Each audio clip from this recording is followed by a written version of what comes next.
Und dann sage ich, hallo und herzlich willkommen bei unserem Was ist I'm Your President Stream. Vielen Dank an den Entwickler, die mir hier einen Key zur Verfügung gestellt haben. Ich habe das Spiel noch nicht angespielt, das heißt, ich weiß auch nicht, um was es genau, also wie genau das Spiel sich spielt. Ich weiß nur, es sieht sehr dämlich aus. Also dämlich, also witzig dämlich und nicht nur dämlich. Und genau, so einstellungstechnisch gibt es gar nicht so viel da zu machen. Und dann würde ich sagen, wir gehen jetzt ins Szenario Make America Great Again. There are many challenges ahead, Mr. President. Better watch your step. You'll either die a Kofefe or rule long enough to make America a futter again. Okay. Let's make America Kofefe. Oh mein Gott, was ist das? Diese Streaks sind die neu. Warte, welche Streaks?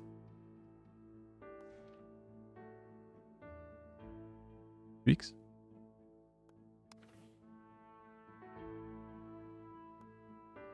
So, play the scenario. I didn't like the look of the very first president I saw. Surely you know this kind of people that kept saying, if you don't like it, do better. So, yeah, I was the kind of kid to answer, challenge accepted. Nevertheless, I didn't know I would have to do better again so quickly. But here it was, the thought that if I were president back then, I would have worn a helmet. Yet, growing up, I realized that helmets do not always protect people from dying, but that I would.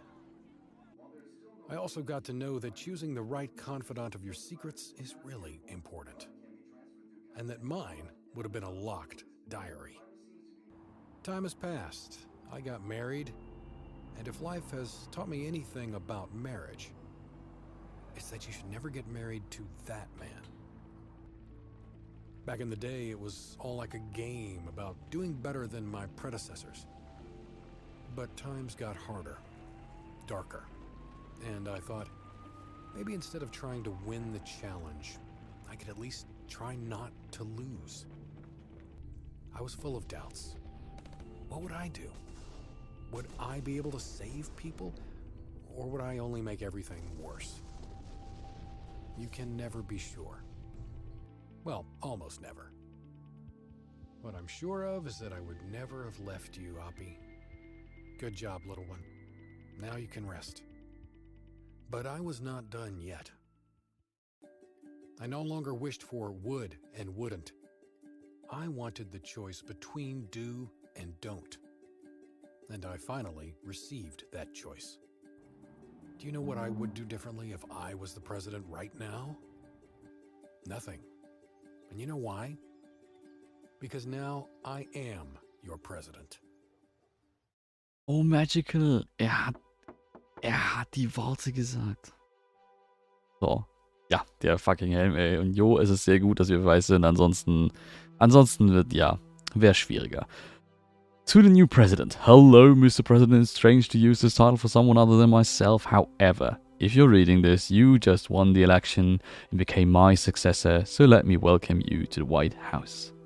The note you're reading now is just one of many I've left for the next president to continue my legacy and learn the nuances of governing.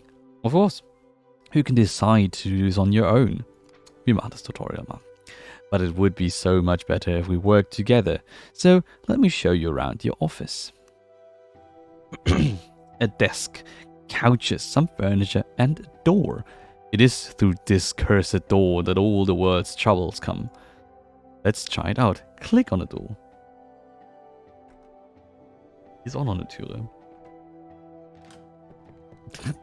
Na, hier auch voll der gute Typ. 1A Qualität. Ich dachte, das Spiel ging darum, Präsident zu werden. Ich hatte also Wahlkampf erwartet. Achso, nein. Deswegen heißt ja das Spiel I am your president und nicht I'm going to be your president. Or I want to be your president. Animation 10 of 10. Nein, sogar bessere Wertung. Perfect 5 of 7. Okay, so Chief of Staff, hello Mr. President, it is my pleasure to welcome you to the White House. I'm sure that your presidency will be great for America. Okay, da können wir auswählen, was hier. Thank you for the kind words, and so am I. Ach so, I'm sure. And I'm sure as well. You will have visitors every day. Every day. Some need your advice, while others want you to make decisions. Your position requires listening to all of them, but how you solve their problems is entirely up to you. But remember, every choice will have short and long-term consequences. Select one option using a left mouse button. Okay, man kann auch 1, 2, 3 drücken. Das ist sehr, sehr cool. Oder mit Space die Animationen verschnellern. Okay, dann sagen wir Thank you for the kind words. Nee, wir sind uns sicher. And so am I. I just hope that we'll get along and the cooperation will bear fruit. It may take some time to adjust to place. Do not hurry. We have a lot of time. Yay! Oh, Duke. Vielen lieben Dank für deinen Raid. Herzlich willkommen, wie geht's? Und herzlich willkommen zu unserem Was ist I'm Your President Stream. Hi Nerd, hi Mary. Le Duke. Genau, wir spielen hier dieses fantastische, idiotische Spiel. Es ist Satire. Wir sind jetzt der Präsident, nachdem so viele Präsidenten vor uns gescheitert sind. Und wir wollen es vielleicht nicht nur besser machen. Wir wollen es nicht vielleicht besser machen, aber zumindest nicht verkacken. Was habt ihr heute Schönes gemacht? Project Zomboid, wenn ich richtig gesehen habe, oder? Genau. Genau, wir haben jetzt schon unsere Runden Smite hinter uns. Run for President. Yes. I'm going to be your best President. Genau, wir tragen vor allem einen Helm, weil wir haben ja aus der US-amerikanischen Präsidentengeschichte gelernt, wenn man keinen Helm trägt und Auto fährt, potenziell schlecht. Dasselbe gilt für im Theater sitzen. Wenn man wo man keinen Helm braucht, sondern nur schlichte Reflexe ist, wenn man irgendwie ein Land invasiert und sich dann dort präsentiert als der Heiland, dann sollte man einfach nur sehr schnell mit Ducken sein, da braucht man keinen Helm für. By the way, Fun Fact, es gibt, ich weiß gar nicht mehr, ob es Irak oder Iran war. Auf jeden Fall, in dem Land, wo das passiert ist, gibt es eine Statue von dem Schuh, der geworfen wurde. Es gibt ein quasi ein Denkmal für diesen Schuh, der nach Bush geworfen wurde. Es ist fantastisch. Hast ein paar Tipps und Tricks zu Project Zomboid gegeben. Ja. Kennedy hätte der Helm nichts gebracht. Warum? Ich dachte, der hat einen Kopfschuss abbekommen. Oder war das ein so krasses Scharfschützengewehr, dass das einfach den Helm penetriert hätte? Durch die Brust? Seriously? Ich dachte, der hat einen Kopfschuss abbekommen. Warte mal, jetzt googeln wir das jetzt erstmal. Oder kann mir das jetzt irgendwer hier im Stream direkt sagen? JFK, ja. JFK wurde doch killed by nicht CIA, sondern killed by... Ach, komm on, Leute, sag doch einfach... Genau.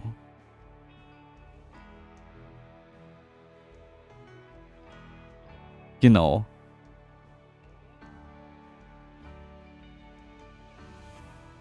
Fatal Headshot.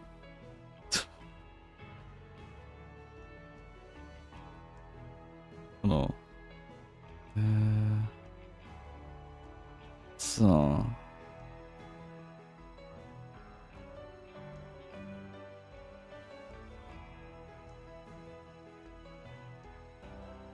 Ja, hier steht auch, after Kennedy was shot in the head. Alles anders in Erinnerung. Passiert. So. Genau. Und wir sollen jetzt hier als Präsident der Vereinigten Staaten ganz tolle Entscheidungen treffen. Ihr seid also perfekt jetzt gerade gekommen zum Anfang vom Tutorial. So, ne? One of the short-term consequences is the statistics changes. Genau, also wir haben jetzt hier irgendwie Statistiken, irgendwie Militär, Economy, Diplomacy, Industry, I don't know, something. Das ist ein Head Carrier und Leute. Kenne mich mit so Morden von Präsidenten nicht aus. Ja, ich auch nicht, aber irgendwie das weiß man. Das ist halt JFK, dass der Kopfschuss abbekommen hat.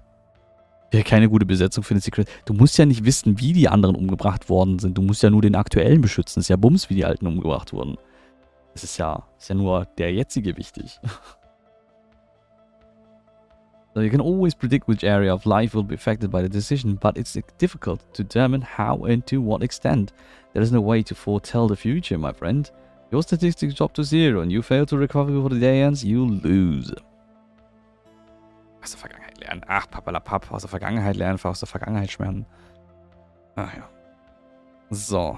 Ach ja, genau. Und Duke, eine Frage. Wann setzen wir uns eigentlich mal wieder hin und hauen irgendwie Leute in Darktide irgendwie den Schädel ein? Apropos Schädel zertrümmern, ne? Zerschießen. So. Genau. Und just hope that we will get along in cooperation with... Yeah, I see.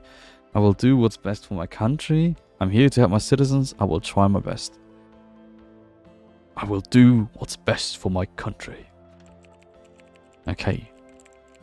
Da haben wir anscheinend irgendwie was? Politics. 20 Punkte bekommen. Sehr gut. Da gab es ein neues Update, habe ich gesehen. Können wir bald mal wieder machen. Jo, da gab es ein richtig gutes Update. Montag kann ich nicht, Mittwoch kann ich nicht. Vielleicht schauen wir uns nicht Freitag an. Der erste Schuss durchschlägt Kennedys Hals. Connolly erleidet einen Durchschuss durch die Brust und wird am Handgelenk und am Oberschenkel verletzt. Da Kennedy aus gesundheitlichen Gründen ein Korsett trägt, bleibt er aufrecht sitzen. Social Nerd, vielen Dank für den Resub. You are my subscriber. You are. Ein weiterer Schuss trifft ihn in den Kopf. 30 Minuten danach können die Ärzte des Parkland noch den Tod des Präsidenten erklären. Ja, es ist halt... Ich meine, so ein Kopfschuss ist halt schon echt bitter. I am your subscriber. So, genau, dann werfen wir jetzt hier mal wieder ganz viele tolle Emotes hier rein. Tütüt. Genau, hier sind jetzt auch vor allem die animierten Emotes drin. Texanischer Gouverneur. Vermutlich war eigentlich eher das Ziel in Wirklichkeit und die wollten eigentlich dem JFK gar nichts. Er hat halt nur Querschläge abbekommen und sie dachten so, jetzt stirbt er eh schon, jetzt geben wir noch den Anschuss. Alright, we have to start working. The first we should do is establish a party line so that both the governor and citizens can get accustomed to our values and principles. Oh ja, hört sich gut an. The critical issue is your political party. How would you like to conduct your own politics? Oh, wir können jetzt sagen... Wir können jetzt sagen so, nee, wir gründen jetzt eine eigene Partei. Wir wissen, welche wir haben wollen. Oder, ja, wir lassen uns hier helfen. Wir lassen uns mal kurz helfen. Ich will mal wissen, was denn die Wahlen so sind. If you're not sure, we can always conduct a political survey. She will indicate whether you belong... Wait, what? Ein Survey ist she? Das ist doch falsch gegendert, oder? Ist doch einfach... Es sollte doch it sein. Aber okay. Die Umfrage ist mittlerweile weiblich. Ist auch schön. Will indicate whether you belong to the Republican or Democratic Party. You can always choose your own party. Komm, machen wir einen Quiz. Einfach, weil es witzig ist, bestimmt. Genau, hier seht ihr auch die hochqualitative Animation von diesem Spiel. Es ist fantastisch. Good morning, Mr. President. I'm here to help you. Please try to answer as many questions as possible so that we can present a consistent image to the public. There are no wrong answers. Are you ready, sir? Ready as I'll ever be. Here we go. The first question is, should abortion be legal? So, und das ist jetzt das Quiz, wo wir rausfinden, sind wir entweder Demokrat oder Republikaner. Wunderbar, ne? Das ist fantastisch. So.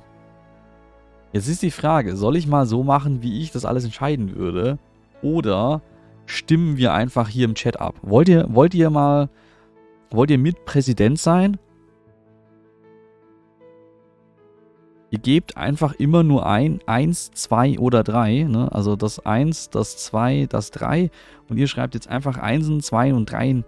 Bin doch ich. Ja, aber es ist doch viel witziger, wenn ihr quasi... El Xavi, Monsieur, kann sie nicht zählen?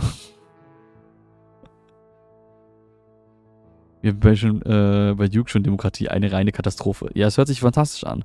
Vor allem das Witzige ist ja, wenn ihr dann jetzt bestimmt, was ich für ein Präsident bin und dann später damit zurechtkommen muss, dass ich mir den ganzen Schmonz gemerkt haben muss, ob ich jetzt gesagt habe, so, ja, Abtreibung ist Mord oder nein, Abtreibung ist das Recht einer jeder Frau. Das muss ich ja mir noch merken und dann muss ich den Scheiß auch noch vertreten. Das hört sich sehr, sehr gut an. Aber schön, dass du da bist, Xavi. Wie geht's dir denn? Ich hoffe, du hast einen wunderschönen Abend bisher. Cheers. Ja. Fällt gerade ein. Ich muss echt mal wieder daran arbeiten, dass ich... Was ist dieses hier um meinen Hals rum? Weil wir hatten eigentlich ursprünglich mal gesagt, wenn der erste Sub des Tages kommt, ziehe ich immer so ein Halsband an. Und das Dumme ist, dieses Halsband, das ich da bisher immer getragen habe, das war so ein bisschen zu eng für meinen Hals. Aber warte mal, dieses, was ich mittlerweile eigentlich immer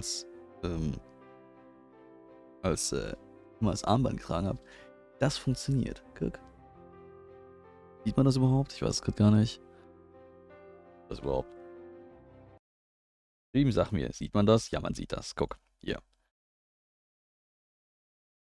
So. Sub des Tages. Mir wäre lieber, wenn du einfach so antwortest, wie du denkst, sonst US-Politik ist schon schlimm genug ohne einen rechten Angebot. Das Problem ist, ne, wir hatten es ja vorhin schon, die Demokraten und Republikaner sind einfach nur rechts und rechter. Es ist total egal, wir werden hier... So, aber wir sagen jetzt einfach mal dann hier einer Recht, einer jeden Frau. Do you think that voter ID laws should be strict and require photo IDs? Ja, nee. Ja, genau, Electoral Fraud, Bullshit hier. So. How do you feel about a free market without government intervention? I disapprove. Are you more liberal or conservative liberal? Which color do you like better? Okay, warte, wir haben jetzt die ganze Zeit liberal gewählt. Ich sag jetzt, ich mag Rot lieber. Okay, schade. Ich hatte jetzt gehofft, das ist die letzte Frage und wir kriegen dann sofort raus, was das am Ende dann für die Frage rauskommt. Ich löse Autobahn zuerst. Ach nee, ist ja USA, dann Waffen zuerst. Ja, das hört sich... Do you think that affirmative actions are justified? Yes, previously discriminated groups deserve amends. Bridging inequalities is the right way. No, just replace old wrongs with new wrongs. This is simply a form of reverse discrimination. Jetzt ist die Frage, ich bin mir nicht ganz sicher, was affirmative actions sind. Sollen wir das mal kurz googeln? Komm, wir googeln das mal eben. Wenn nur die Fragen nach der Farbe... Genau, deswegen habe ich das gemacht. So, was ist denn affirmative action? Affirmative action is intended to promote the opportunities of defined minority groups within a society to give them equal access to that of the majority population. Nee, finde ich gut. Bridging inequalities. So. Do you think that the war in Afghanistan was a mistake or a necessity? Mistake. Do you think that terrorism would decrease if you imposed a Muslim... No, that's fucking racist. Would you sign a carbon emission reduction agreement given that almost every country except for China and Russia did it? Yes, we have to take care of the fucking environment. Ist nicht so schwer. That's it, Mr. President. I will pass your answers to the campaign staff and after a short analysis they will propose the best way to present your views to the world. Chief of Staff will come to you with the results right away. Thank you. So, jetzt bin ich mal gespannt. Jetzt geht ja hier unser Fuzzi weg. Jetzt haben wir haben jetzt eigentlich alles liberal gewählt. Also, ne, wir haben kein bisschen irgendwie, sondern so. I've received the results. Do you want to know the recommendation? Of course I do. Your answers to those troubling questions have proven you to be a Democrat. Do you agree with that? Naja, okay. Ja, dann passt das schon. Anscheinend ist die Farbe nicht ausschlaggebend. Das wäre schon witzig, aber leider nein. Okay, alright, so be it. Now all we have to do is follow this party's value. People will remember your choice, sir. So, a sudden change of mind may also confuse the voters and politicians. Anyway, I will pass your answers on to the staff. Gut, dass es nach der Wahl gefragt wird, ja, ne? Also da hätten sie natürlich nochmal was anderes machen können, so, hey, do you remember what party you belong to? Nee. Okay, bevor wir jetzt lang nachschauen, wollen sie mal kurz noch ein Quiz machen und dann schauen wir mal, ob das dann irgendwie so... Ich glaube, da, wenn du ein bisschen geschrieben hättest, hättest du es nochmal optimieren können, aber ja. Achso, genau, weil jetzt neue Leute dazu sind, ne? Am Freitag gibt es einen Horror-Stream, das heißt, da dürft ihr mich erschrecken. Ich habe eine Erschreckerin dann links neben mir sitzen und die darf dann Unsinn mit mir machen. Auf euer Geheiß hin gegen Donations. Vermutlich machen wir es wieder mit so 5€ Donations. Dürft ihr in Auftrag geben, was sie mit mir machen soll. Oder, keine Ahnung, neue Sounds bei mir in den Bot einfügen und mich damit gruseln. Also wenn ihr genau, bei den Bits kommt das ja jetzt schon. Und sowas dürft ihr euch dann bei mir auch wünschen. Furchtbar. Bäh. So, great. Is there anything else I should take care of right now? Yes, there's one more thing. I have brought a short questionnaire. Inside it are some notes from your past, essential memos, and questions about the plans and futures. Please fulfill it carefully, sir. Fulfill it carefully? Fill it out carefully. Ja, die Schreiber, die sind nicht, glaube keine Natives. It is a standard procedure, but I will put things in orders. Of course. Okay. Die privaten Notizen. Research purposes only. Okay. Wir können serious sein, hilarious oder protected. Und das sind tatsächlich auch diese Bilder. Wir machen jetzt mal den hilarious und wir haben jetzt hier einen wunderbaren, einen Namen. Ja.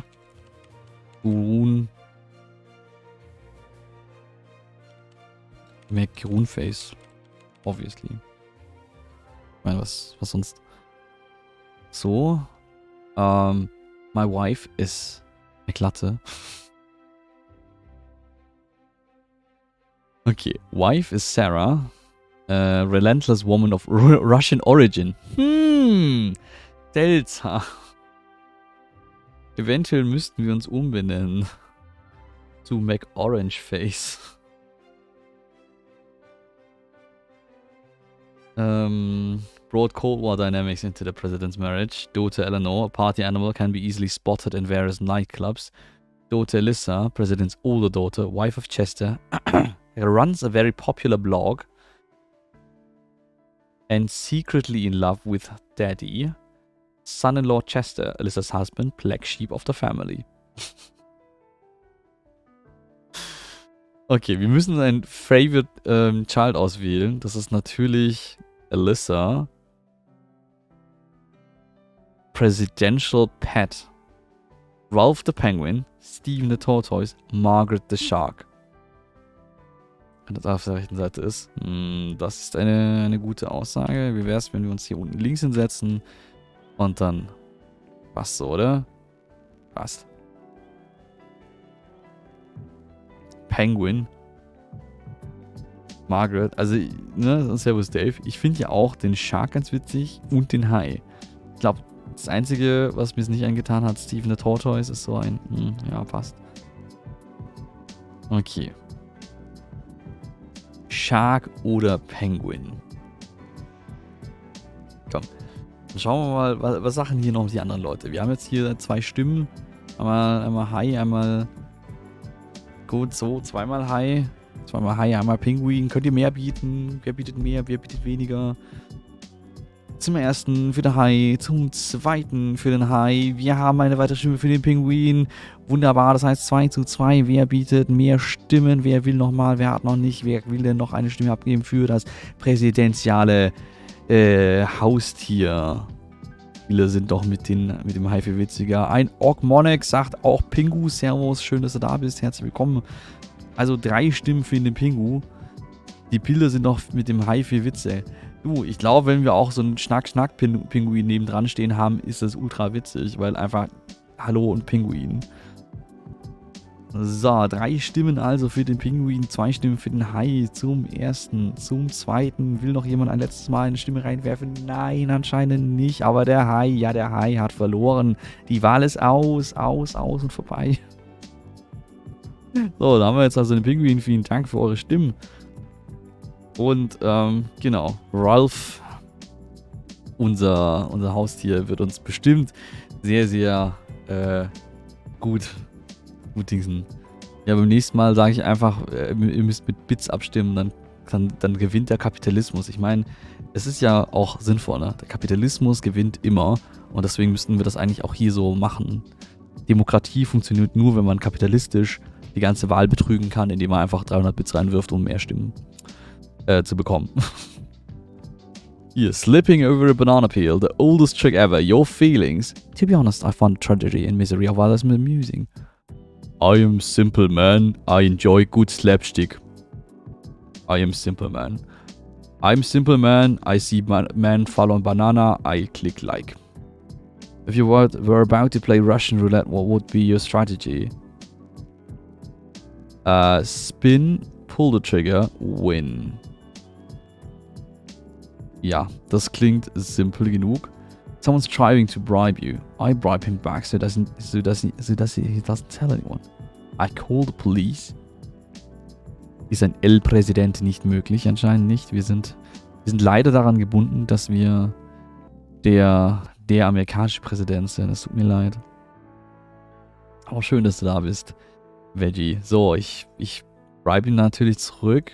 Ich meine, ich glaube, ich werde jetzt einfach ein stumpfer Präsident.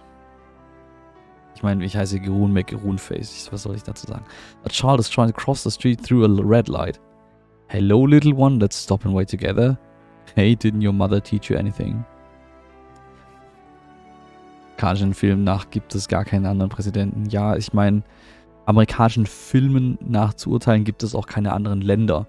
Ich fand ja Section 8 ein fantastischer Film über eine Alien-Invasion, die zum ersten fucking Mal nicht Amerika invasiert. So gut. Also falls ihr irgendwie so ein bisschen, also wenn ihr einen guten Film sehen wollt, Section 8. Der macht schon, also der ist schon echt hart. Auch. District 9. So, ups, nicht Section 8. District 9, sorry. Section 8 war ein Spiel. Das war so ein Halo-like.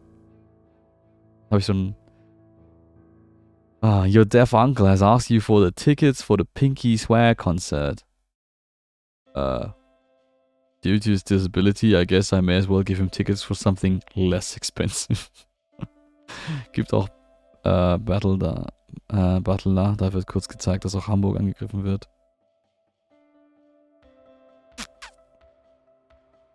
Sehr, sehr gut. Ist das dann auch wirklich Hamburg oder ist es nur irgendwie eine Stadt, die tituliert wird mit Hamburg? Ich meine, keine Ahnung, was war es in dem Film von A-Team? Da springt ja die Truppe irgendwie über, keine Ahnung. Ich glaube, es soll Köln sein oder so. Ein TV-Bericht und steht Hamburg drin. Ja, aber die Frage ist, sieht es auch nach Hamburg aus oder sieht es halt nach irgendeiner Stadt aus? Charlotte Copley ist auch ein Hardcore Henry. Den kenne ich gar nicht. Ist es der Hauptdarsteller oder wer ist das? So, Family First hier. Areas of Interest. Know your business. We live in it. Invest, harvest, repeat. Shake right hands. Climb the ladder. Aim for the sky. Aim for the sky, oder? Aim for the moon. Even if you miss, you'll land amongst the star. Und die andere Seite ist einfach nur, dude, it's the fucking moon. How could you have missed? It's gigantic. So, Vice President's Assignments. Friendship is power. Ich hätte ja also komm, wir müssen Friendship is power machen. Weil Friendship ist halt Magic.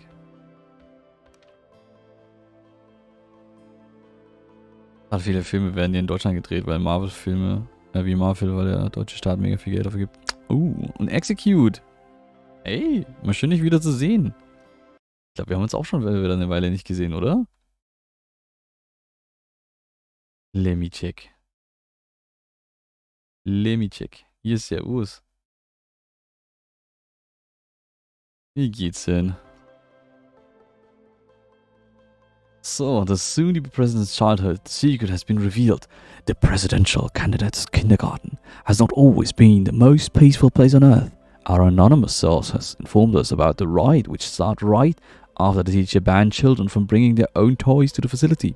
The small president has decided to bring the toys anyway and incited other children to mutiny as well. Hört sich sehr gut. Direkt mal eine Meuterei anzetteln als kleiner 4-jähriger Stumpf. The tribe president has joined forces with the kindergarten teachers and helped them collect the forbidden toys. Nee, wir zetteln eine Meuterei an. Ewigkeiten. Warte mal, ich hab's doch gerade gesehen, wann deine letzte Nachricht war davor. Vor 3 Jahren. Wie krass, vor 3 Jahren. Ja, aber schön, wie geht's dir? Und wie ist es dir ergangen in den letzten 3 Jahren? So, die Griefen Forderung ab und wir haben hier nicht mal einen Drehtag. Was, die haben hier nicht mal einen Drehtag? Wie Bullshit. Ja, ich hab's gerade nachgeschaut. Das ist das Coole, was man ja als Streamer machen kann. Man kann nachschauen, was für Nachrichten die ja vor Ewigkeiten geschrieben haben. Das heißt, ich kann auch deine allererste Nachricht hier im Chat sehen. Deine allererste Nachricht hier ist Grüße von, genau, am 5.5.2020. So. Foretaste of the presidency. The president has always acted in a presidential way, even in high school. He knew being in power is never a piece of cake and requires making some tough decisions. So when the student council had the opportunity to decide on a school canteen menu, he decided to include all types of food according to the idea to each his own, which resulted in bigger diversity but also increased the cost of the food, cut down on types of food residing mostly from the unhealthy ones. Komm, hier. Individualismus. Presidential inauguration under protection. The president's obsession with his head protection has been a hot topic these last few weeks. Will he set a president, and will we all see the president taking his oath in a helmet? Most likely, as comments he made paint him as a man of unflinching resolve. I'm the leader of the nation, he said. I do not see why I should bend under pressure and resign from the head protection. You can never know what's going to happen. I think that every citizen, including me, should be allowed to wear a helmet, wear whatever and wherever they like. So why shouldn't I protect myself from the potential disaster? Fantastisch. Nee, wir sind der Anführer und wir beugen uns nicht der öffentlichen Meinung. So, Dan Williams diagnosed with brain aneurysm. What will his vice president do? Since Dan Williams is currently unavailable to govern due to his poor medical condition, the eyes of the world are on the vice president. Now he's the number one in the USA. Given the political past of the vice president, Americans may start to wonder, what will happen next? Wer ist Dan Williams? Ist mir gegangen, ich liebe noch manchmal eher schlecht als recht. Die letzten 3 Jahre, ja, anders besonders. Passt schon, kann mich nicht groß beschweren. Man kann sich immer beschweren. Vieles in letzter Zeit ist scheiße. Jetzt mal ehrlich. Und das ist ja nicht ein, wenn man sich beschwert, heißt es ja nicht, andere haben es leichter oder so. Oder dass man es am schwersten hat. Ist ja okay. Alle haben es schwer. Fertig. Okay, he's widely known from centralizing power and keeping both his enemies and friends close. His new prerogatives may come in handy pretty soon. Oder the vice president is known to entrust his subordinates with equal parts of autonomy and responsibility. Most experts agree that he will probably not use the cease and centralize, hoffentlich, ja. Are you ready to submit your answers? Yes. Okay. There's still one more thing we must take care of before proceeding. The promises you made during the campaign. Let's pick a few you think we could deliver on. Okay. Okay, was haben wir versprochen, als wir gewählt wurden? Strict gun control, human mission to Mars, urgent reform of policing, build the fucking wall, new war on terror, jawohl. Solve opiate crisis.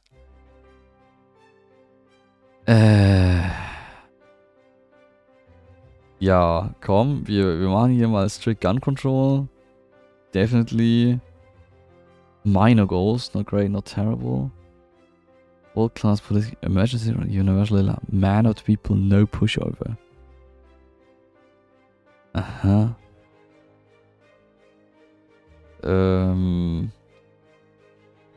As a great man once told his enemies, strike me one down and all will become more powerful than before. Mhm. Wer kann mir sagen, wer diesen Satz gesagt hat? Among the truly successful, there are none that will tell you to aim at perfection. Not everything in life is in our control, and what distinguishes those who make it from those who don't is the ability to avoid crisis, but a swift implementation of a recovery plan once a crisis occurs. Da ist ein Typo drin. Das Crisis mit E. I will not sugarcoat it. Our military is facing difficult times, but it's always darkest before dawn. Henry Star War. Okay. So, hier, keine Ahnung. World-class politics. Past experience have taught contemporary American voters not to trust the words uttered by professional politicians. They have heard all the sound bites and saw numerous clickbait agendas rise to the surface of public discourse only to disappear consequently. I refuse to follow that same pattern. When elected, I will prove that what matters most is not chasing instant gratification, but a sustainable and lasting change. A new standard for US political efficiency. Ja, komm, machen wir das. Passt.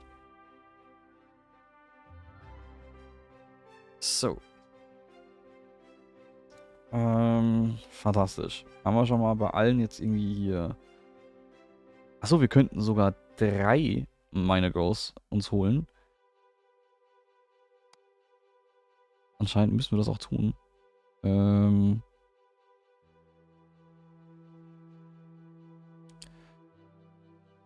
Komm hier, von allen geliebt werden. Wir wollen auch von allen geliebt werden. Your advisors will keep track of all your promises so that you can check on them from time to time and find out what remains to be done. Click on the highlighted icon. Dieses. Ah ja. Wunderbar. Hier sehen wir es also. Complete Quest, ganz strict Control Poll. Okay. Okay.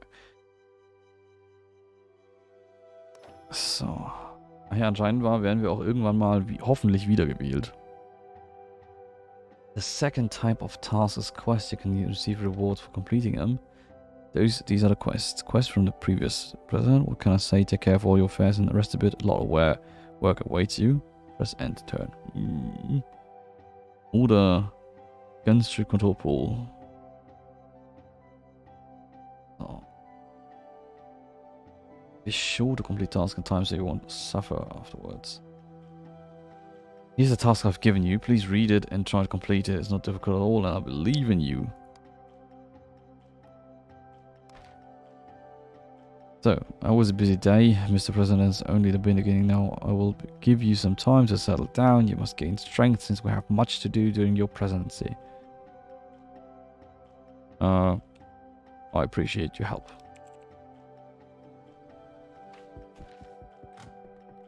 So. Endlich, Präsident. So, können wir hier irgendwas noch anklicken? Nee. Also, gehen wir nach Hause. Okay, good job, Mr. President. This is the beginning of a beautiful friendship. You don't have to worry about trying everything right away. Let's turn off the lights. That's it for today. There will be plenty more opportunities. Just keep calm and do your job.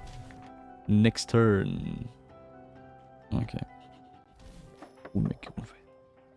So, hier klopft. Also, warte, wir haben jetzt hier eine Mailbox. Focusing our efforts on protecting the Arctic biomes. Good morning, Mr. President. Hello, focusing. Yeah, is waiting for your decision. Would you like to familiarize with it? Reply. Yes. Our peoples and officials should be reminded of our action and environmental impact. Okay. Understood. Okay. Okay, this is it. The bread and butter of every presidency. Familiarize yourself with document and decide whether or not it should be enacted. And see the consequences reflected in your statistics. Yeah. So, okay. I, President of the United States of America, blah blah. Okay, the Arctic biomes have been among the areas most affected by various climate changes, particularly global warming. It is high time for us to intensify our efforts to preserve the natural state. Except. Yes. Yes. Warum kann ich nicht? So. Oh! Genau, jetzt können wir hier unsere Unterschrift runterziehen.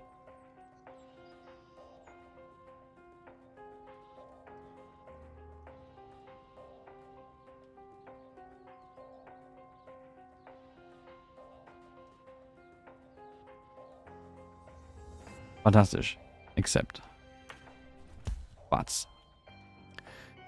Ich schocke das gerade immer noch, dass es fucking 3 Jahre waren. Ja, ne? So schnell wie die Zeit vergeht. Ich meine, ich streame jetzt auch schon seit 6 Jahren. Ich habe hier auf dem Kanal in den 6 Jahren mittlerweile über 1000 Spiele vorgestellt. Kannst du es mal vorstellen? Über 1000 Spiele. Ist voll Banane. Waren dann die letzten 3 Jahre. Ich habe in letzter Zeit Blender gelernt und lerne es noch. Nice. Ich habe, keine Ahnung, seit letztem Jahr irgendwie hier Job als Frontend-Entwickler. Ich streame hier immer noch. Wir haben mehr Subs mittlerweile. Genau. Weiß nicht. Ja, ich habe 2 Freundinnen. Ich ziehe hoffentlich irgendwann mal hier aus bald. Glaubt so, das ist das, was man hier dazu sagen kann. So, genau, irgendwer... Aha. Jeroen mit Jeroen-Face. Aha. Yeah. Ah, how they see me. Yeah, I'm a huge fan, of course. It's like live and let live, you know? And he gets that, I feel like. Joe, Arizona. Emilia, Indiana. The guy's a laughingstock of the national community. He never wastes a chance to make a fool out of himself. Rebecca, South Dakota. This president seems too hands-off. Too hands-off for my liking. You got to hold the reins as a leader of the free world. Sagst du, läuft gut für dich? Boah, ich würde sagen, es läuft ganz gut für mich. Können natürlich noch manche Dinge könnten besser laufen. Aber das wird sich jetzt... Ja, keine Ahnung. Ich glaube, über mehr Geld würde ich mich nicht beschweren. Ja. Und weniger Nerv. Weniger Nerv und mehr Geld. Das ist, glaube ich, so... Ich glaube, da kann ich mich drauf einschießen. Wer von euch würde dann auch sagen, so, ja, mehr Geld im Leben, das wäre nice. Ja, zum Beispiel, wenn ich überlegt, so, okay, ihr bekommt jetzt für die nächsten, keine Ahnung, 12 Monate oder auch meinetwegen für immer. Oder nee, sagen wir erstmal für die nächsten 12 Monate. Bekommt ihr einfach jeden Monat 1000 Euro Geld, einfach so, zack, aufs Konto. Ohne noch irgendwie Steuern, ist alles schon durch. Einfach 1000 Euro. Wie krass würde es euch helfen?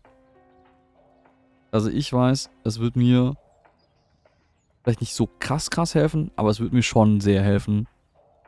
Das Gemüse für 2 Mittagessen gekauft. Fucking 9 Euro. Okay. Weniger Nerven, mehr Arbeit, Spaß bei der Arbeit. Also ich habe schon Spaß an der Arbeit, aber ich habe auch Nerv auf der Arbeit. Das leider gerade war. 1K. Ja, aber ne, ich meine halt zusätzlich zu dem, was du jetzt schon hast, egal was du gerade verdienst, ein Tausender mehr pro Monat, jeden Monat. Ne? Fundamental anderes Leben. Ja. Das ist halt auch schon so ein Ding. Also ich meine, bei mir wird jetzt stabilisiert sich Lage und so, aber... Ja, also es gibt einen Grund, warum ich 1000 Euro gesagt habe, jo. Ja, keine Ahnung. Gar nicht. Kann man kann ja dort Freundschaften schließen, ne? Und dann gemeinsam gewinnen. Das gerade nicht unbedingt, da würde ich es eher nur sparen. Ja, aber ist es nicht auch trotzdem gut dran? Also wenn du irgendwie das in irgendwas vielleicht auch investieren kannst, was dann für dich später irgendwie vielleicht sowas wie eine Rente ergeben kann? Oder keine Ahnung, irgendwie Geld zusammenschachern, damit du dir eine Wohnung kaufen kannst und damit weil das ist natürlich auch so ein Ding, ne? Jeden Monat geht halt Geld dafür drauf, dass du diese Wohnung nicht kaufst, aber du zahlst halt fast ähnlich viel Geld. Sofort anfangen zu koksen oder so, keine Ahnung, was die Alten, sonst fällt mal ein BGE ernsthaft zu erwägen. Ja. Ich glaube, es ist halt noch dieses so, ja, aber haben die das denn verdient? Und irgendwie, das ist noch ganz viel in den Köpfen drin. So, dass man irgendwie, keine Ahnung, sich den Lebensunterhalt verdienen muss. Und ich finde halt, langsam können wir auch mal sagen, alle haben es verdient zu leben, fertig. Yeah, you want to see me ASAP, sir? What happened? You tell me, the rumors that you've been a backstabbing bitch lately. What happened? You tried to undermine... Hä? Was? Was ist da? Woher kommt das jetzt?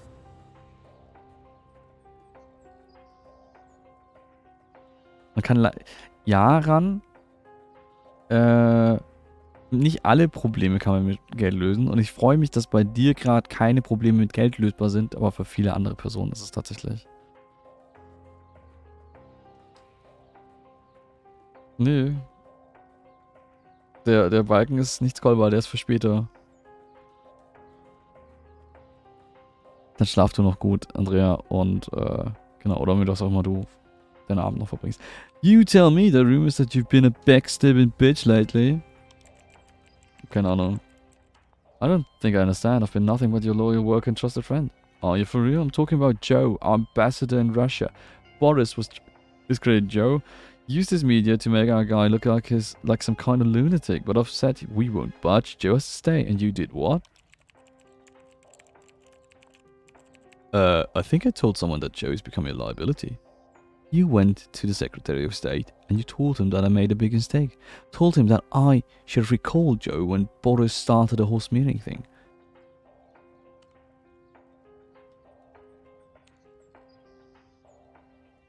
Ich habe keine Ahnung, woher das jetzt ernsthaft kommt. Habe ich irgendwie einfach nur was verpasst? Habe ich irgendwie, keine Ahnung, einen Blackout gehabt gerade eben? I didn't mean anything by that. I just noticed how things wouldn't have escalated if Joe had gone overboard. Spicy direkt von Anfang an. Ja, super spicy. That was completely unacceptable. Don't do that ever again. Now get the fuck out. I just can't look at you. Screecher? Was ist denn Screecher? I have no idea. Let's do it.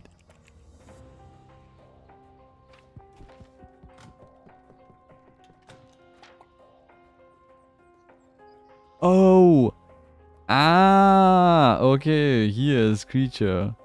Outrageous. I hate when some talentless moron tries to do a job for me. Wie gut. I've been screwed over. The devil and God are raging inside me right now. Sometimes I wonder, did God create all those winters in his image? So many of them on his earth. God damn. How come in every job I've ever had, there was always some loser trying to stab me in the back and thinking I could do what I did better? Is this a common thing? Ich würde weird oder outrageous machen. Ich glaube, wir gehen mit weird. Screech.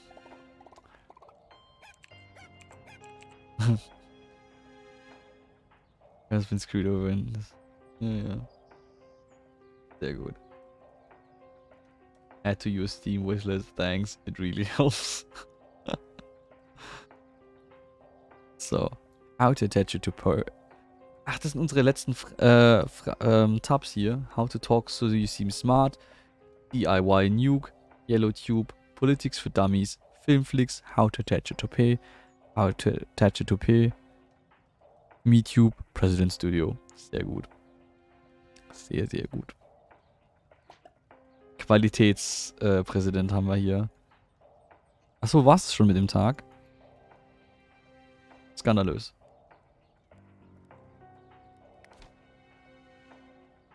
Können nichts mehr machen. Okay.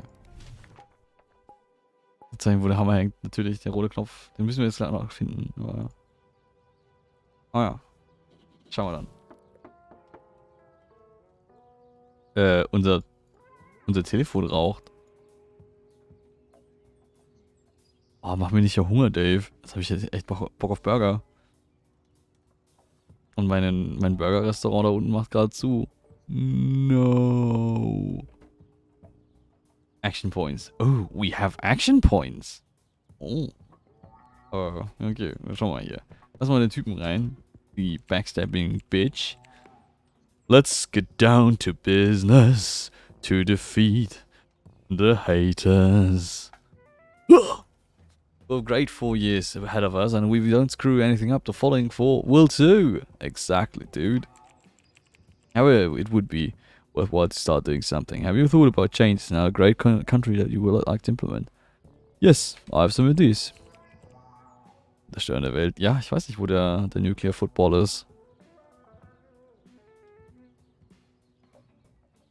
Did they send me daughters when I asked for sons? Oh yeah. Okay, so tell me. Great. You can't be passive. If you want to win people's hearts, you have to act. Preferably change something. Or introduce something great. We will then use your name and a word, and that's it. Making history. What do you suggest? Oh no, it's more a question of what you suggest, and we will implement it. I have some documents for you. I'm sure you'll find something interesting. Any advice? Yes, remember that nothing is free. Investment costs money, so don't drive the country into ruin, because instead of improving the situation, you will only ruin it. Also, try to make decisions that will improve the country. Thanks, Captain Obvious. Well, I think that's it. Would you like to review the documents now? Yes, please. Unser Telefon raucht nicht mehr. Okay, projects. Projects are investment in a game. Your investments affect many aspects of your presidency, such as statistics, promises, or political views. Also unlock additional actions on the world map. Wir können auch auf die Weltkarte zugreifen. You see changes in statistics that affect them each turn. Okay, the funding button hier oben allows you to add funding to this project tree.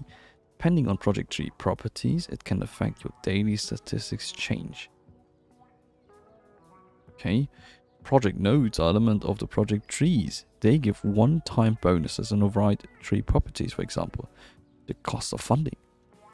Project nodes are by default locked. You can unlock them with token points. You get token points after getting enough funding. Once the project is unlocked, it stays like that until the end of the game. Mille grazie, Veggie. Und dann schlaf du auch gut, träum was Schönes. Und genau, man sieht sich.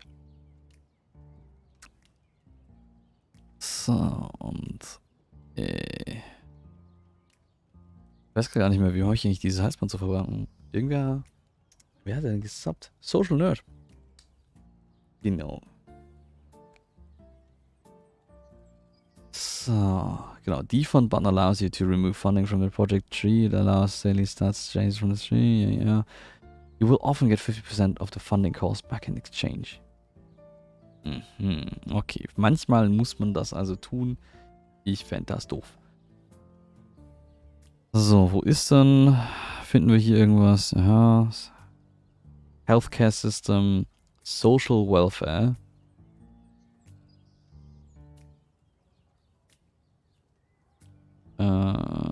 Diplomatische Präsenz. Domestic Intelligence.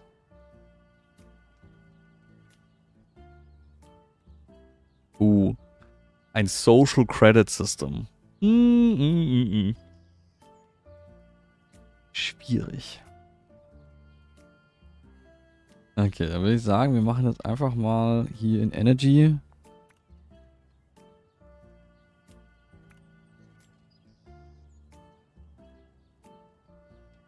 Und in Healthcare. Oh nein. Wir haben nicht genügend Action Points. Dang it. Egal. So viel Auswahl. Es ist furchtbar. Ja, ich habe deswegen jetzt einfach mal 2 davon gewählt und es passt schon hoffentlich. Drück mir die Daumen. So.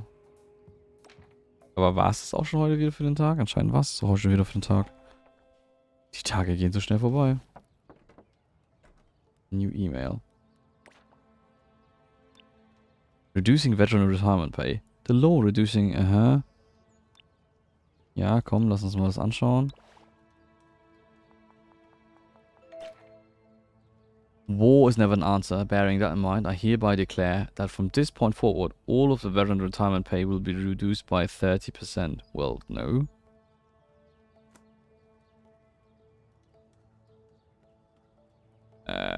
Nope.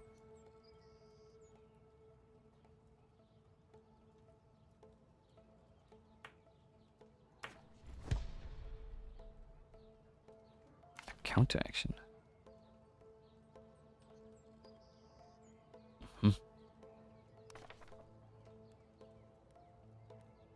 So, können wir...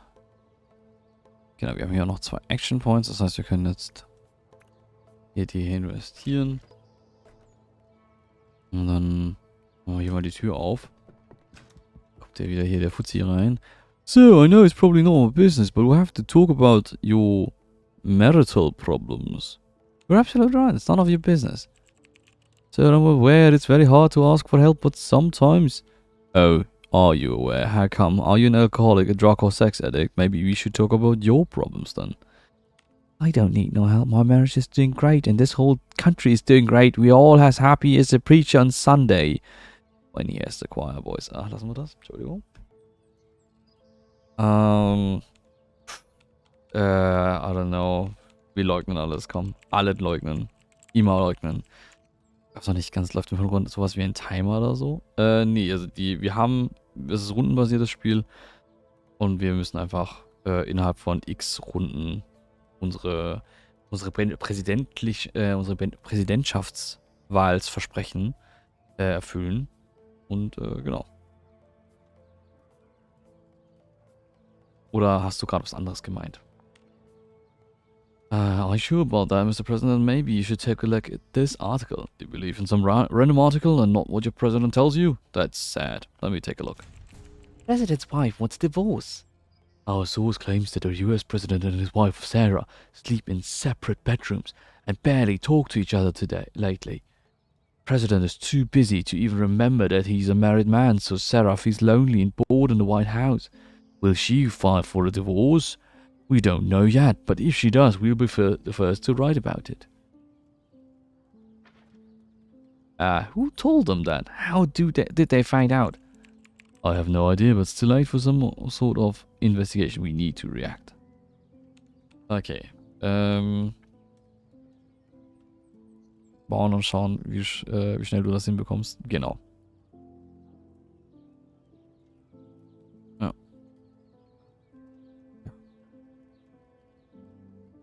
Okay.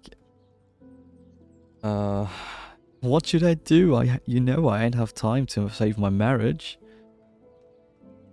Nee, wir müssen jetzt erstmal richtig scheiße so an hier Independent Media.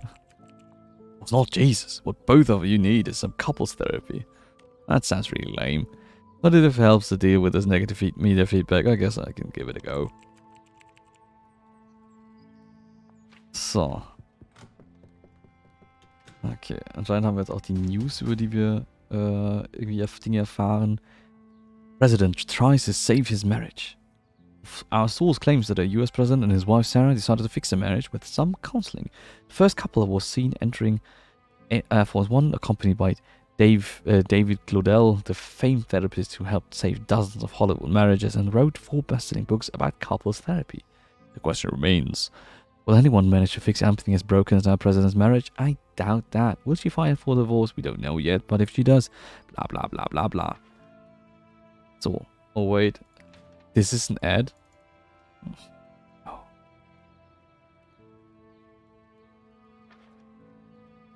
Okay.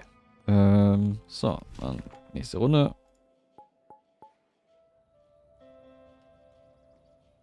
Klick. So, mailbox. Reduction of military benefit programs. It's waiting for your... Ja, komm, lass mal lesen. The way that US Army entices people to sign up with all these benefits is morally dubious at best. Especially given how little support they can expect in case the service is cut short. I think that's what we should be focusing on. Aha. Ja, komm, Militär abschaffen.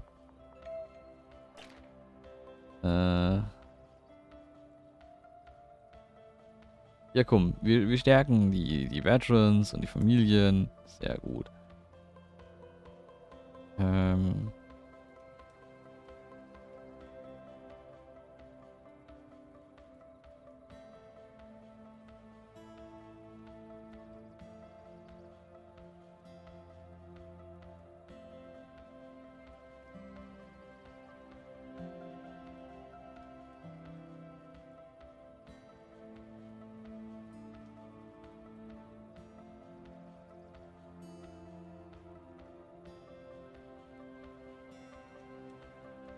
So.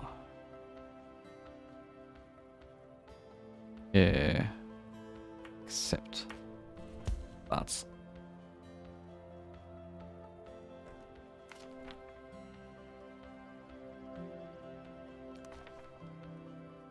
Wir haben sogar 4 Action Points. Das heißt, wir können jetzt das Funding komplett hier ausbauen.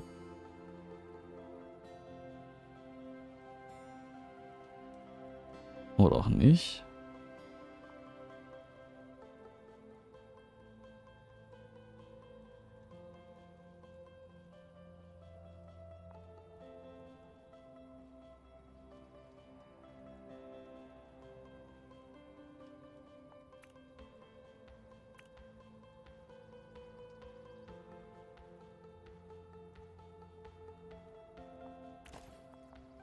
So. Okay.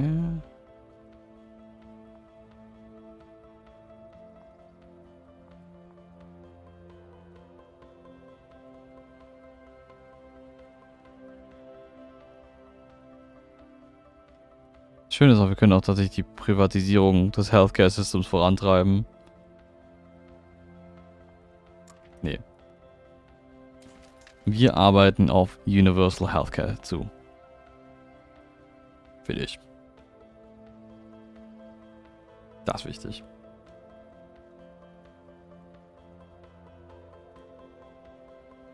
So. Genau. Und können wir hier noch irgendwie Funding reinhauen? Nö.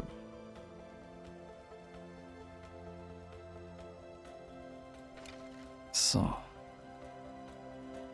Dann. Hier. Lieber Fuzzi, komm doch mal rein. Ja, that you're entirely neglecting international relations. Ach so, ja. And how was I supposed to take care of them? You could have asked, I'd be happy to help. In that case, what can I do? Right, gain influence, invest, intervene, you even have access to a nuclear suitcase. Ah, da ist er. Hatte da nicht irgendwer nach dem Nuclear Football gefragt? However, I don't recommend this particular one. This case caught my attention. Please start calmly. We want to wait to roll out big guns. Over time, we will be able to afford more and more. The project you run can open up many opportunities, so if you want to go wild and show who's boss there, keep that in mind. Okay, give me that map. You'll be proud of me. Einfach direkt mal Russland nuken, hab ich gehört. Okay, the world never sleeps and every turn affects your statistics. You can change it by using map actions and reacting to on-map events. Significant statistic changes come from countries, transacting some countries by putting a cursor over their borders. Okay.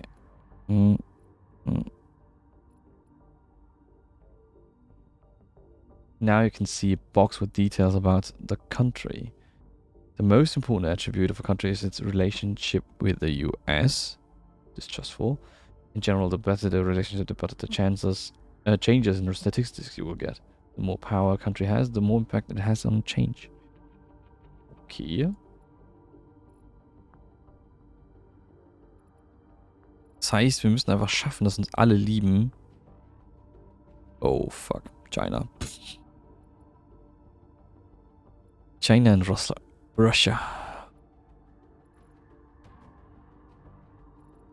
Okay. Wir haben keine Action Points mehr. Lülüt. Ups. So viel dazu, dass wir hier was machen können. Oh, die Tür auf und schauen, wer da reinkommt. Unsere Ehefrau. So, what do you think about Dave Claudel's advice? We spend more time together to remind ourselves why we got married in the first place? It doesn't sound bad. I'm not sure if it suits my schedule. That we're in this mess because your parents' marriages were a mess. I'll drink to that anytime. Nee, komm hier. That's it. Are you serious? Yesterday our therapist told you that your lack of commitment is partly to blame, and now you're talking about our marriage not fitting your schedule. It was just a joke, hun. I'm sorry. Of course I'll do anything to bring the us back on track. Don't you worry about that.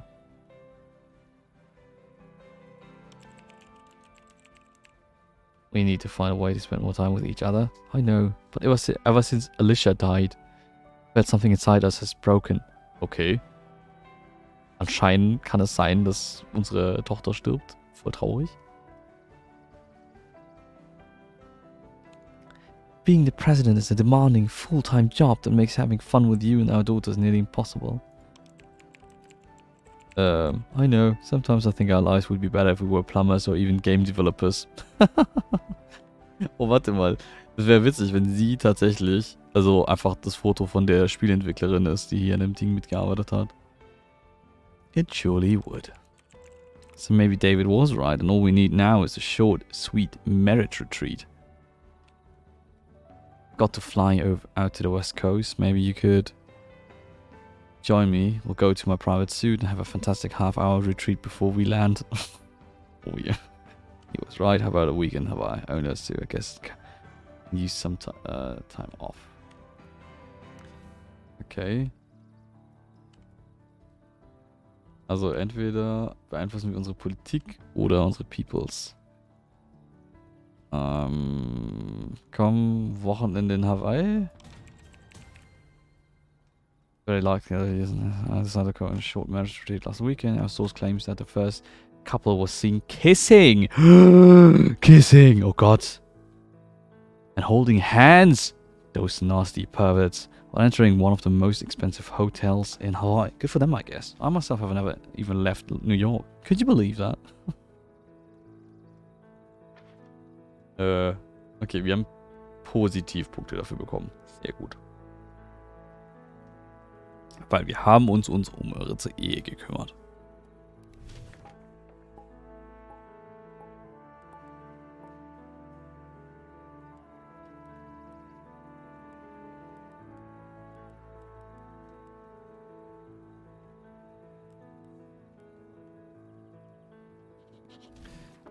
So, a new message has arrived in the email box.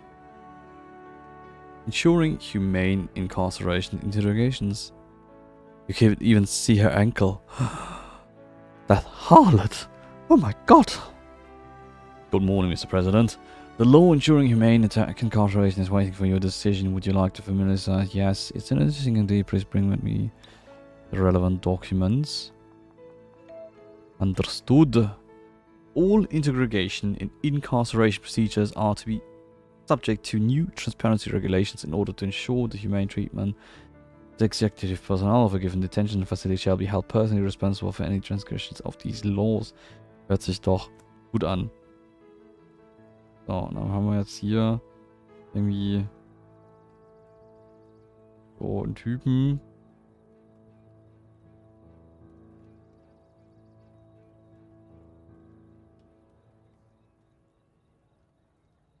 So.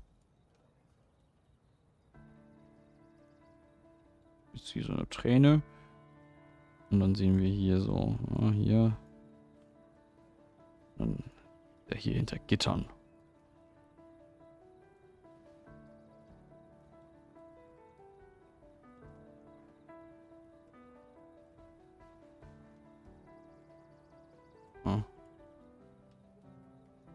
Hier so vor seinem Gesicht sind natürlich die Gitter irgendwie ausgeblendet, damit man sie so ein bisschen besser sehen kann. Oh ja. So, hier auch wieder die andere Hand.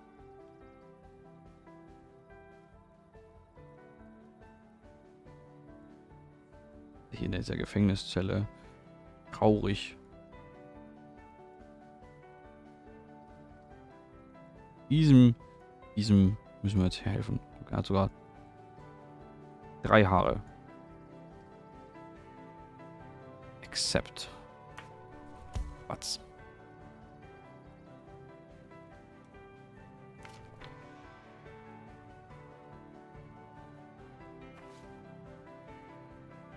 Mhm.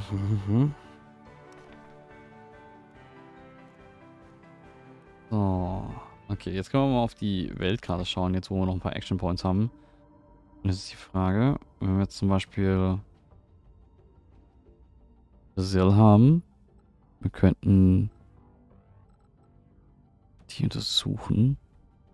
Oder wie wäre es mal, wenn wir China. Ja, komm, lass mal China. Hier.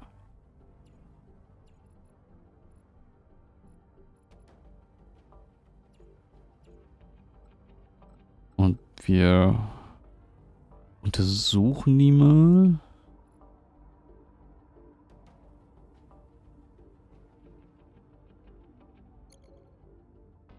So, und wir machen auch, versuchen auch nochmal so ein Action verbidden. Must be opened. Okay. Können wir den gar nicht. Lass doch mal, was hat denn, genau, wie ist denn Deutschland mit uns? Lass doch mal mit denen so ein Handelsabkommen machen.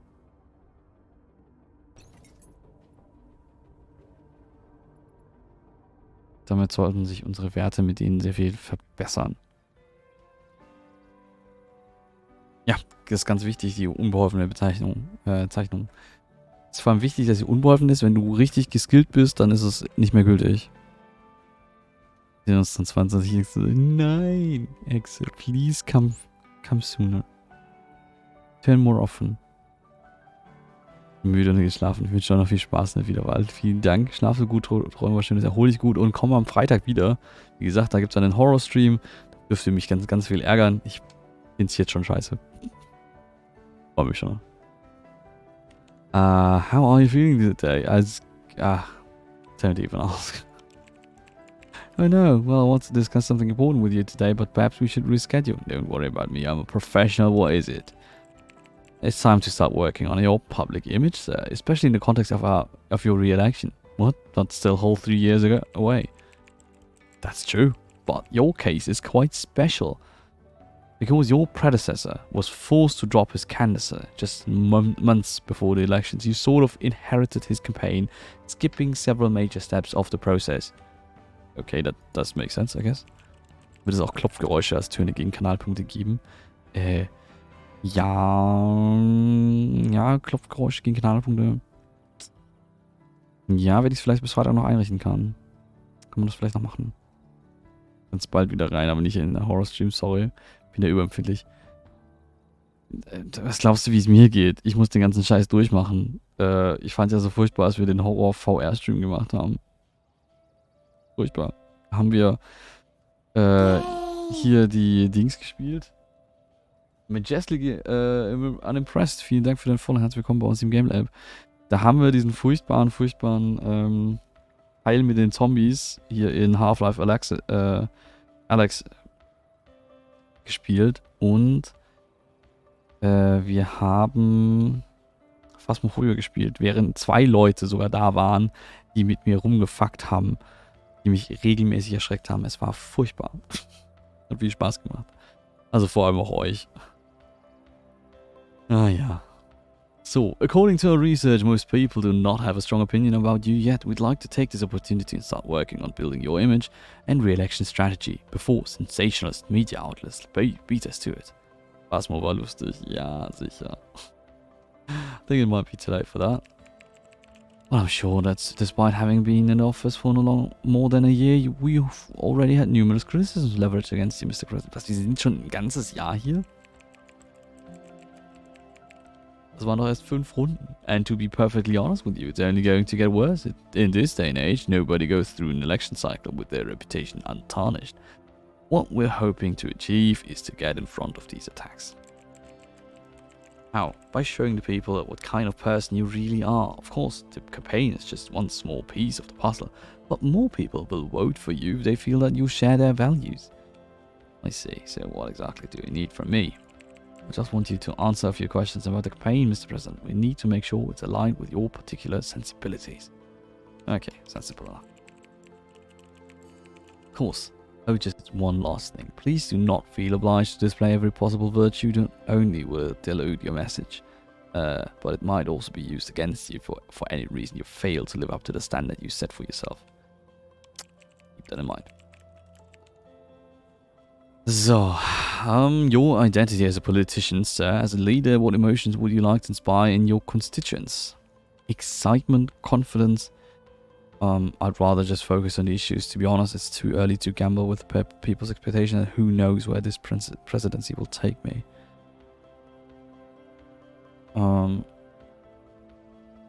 Ja, ich glaube Excitement in diesem Falle. Wir sagen, komm, Excitement.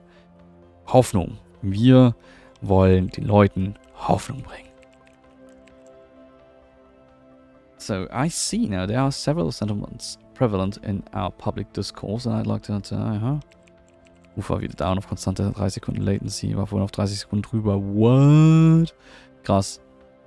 Das ist manchmal echt arg, wie viel Delay... Also ich hatte mit einem Menschen schon mal 5 Minuten Delay. Ich war so verwirrt, warum der Mensch so lange braucht zu antworten. Weißt du? Und dann habe ich einfach rausgefunden, ich hatte einfach 600 Sekunden Delay angesammelt. Nee, es waren sogar 10 Minuten, nicht 5 Minuten. 10 Minuten. So übel. Ich habe mich gewundert, warum der Typ mich immer so ignoriert, aber der hat mir immer direkt geantwortet. Ich hatte nur 10 Minuten Delay. Genau, das hat mich sogar verwundert, dass er antwortet mir auf alles, aber erst in 10 Minuten. Das heißt, er war irgendwie kommunikativ und gleichzeitig nicht kommunikativ, so kam es mir vor. So, draining the swamp. It's not something firstly, as you certainly know, there's a growing distrust towards our institutions, which are often believed to undermine the rights and freedoms of regular citizens. Would you like to lean on such libertarian sentiments?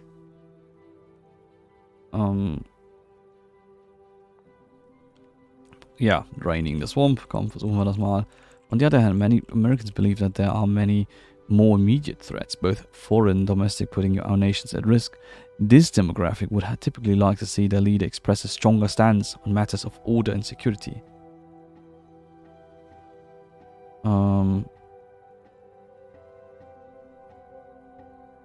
Yeah, I don't think that's a good idea. I'd rather focus on the root cause than address the surface level symptoms. Next, we need to consider how much emphasis we want to put on national pride and prosperity. American exceptionalism is still a prevalent sentiment after all. Das ist so dumm, aber okay.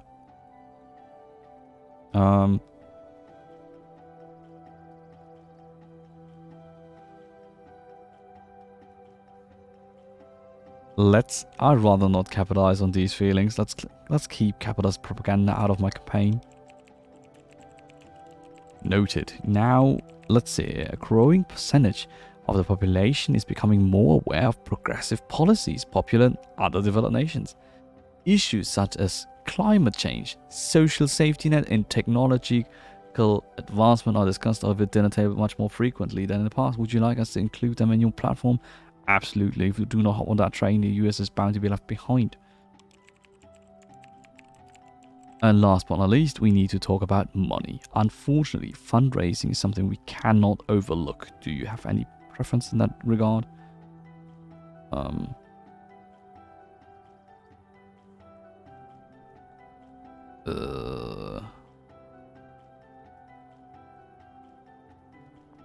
I've always been a man of the people. Let's try to secure funding through individual donations. Perfect. I think I've got all the info I need from you, Mr. President. Good, to be honest. I didn't expect such hard questions. Hard questions? Naja, ich weiß ja nicht. Hier war jetzt die Latency bei mir. Wie meinst du, hier war die Latency jetzt bei mir? Achso, ja, nein, ich meine, ich hatte ja auch, also ich hab einen Streamer angeschaut und zudem hatte ich dann die 10 Minuten Delay, weil irgendwie der Stream so lange immer wieder gestockt hat, dass er dann diese 10 Sekunden Delay aufgebaut hat. Richtig, das war das, was ich meinte. Genau wie du jetzt zu mir, hatte ich zu diesem Menschen dann die 10 Minuten. Weil ich war ja zu dem Zeitpunkt nicht live, sondern der Mensch war live. Genau. So, well, as I mentioned, the campaign is still in its infancy, so we need to know what to expect from you when drafting a strategy. I hope that you manage to uphold these beliefs. Otherwise, there might be some conflict between the real you and your media persona. I wouldn't worry about that after all. I never lose. Hopefully.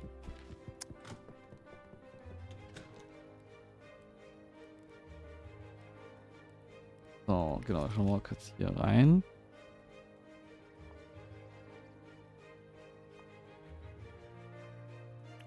Wir bräuchten eigentlich mehr.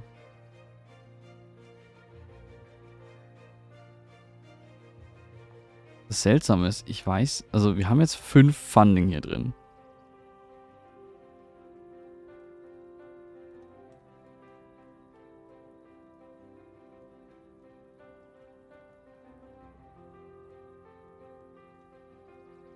Oh, wait. Hä, warte, kann ich hier doch mehr?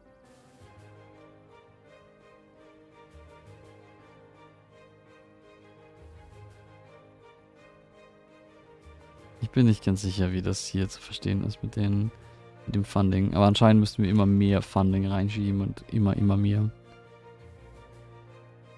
So, dummerweise haben wir das diesen Mal nicht gemacht.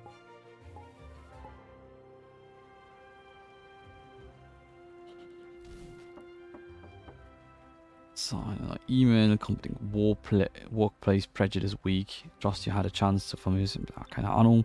Eyeliners. Muss sowas trinken? Ja. Ich.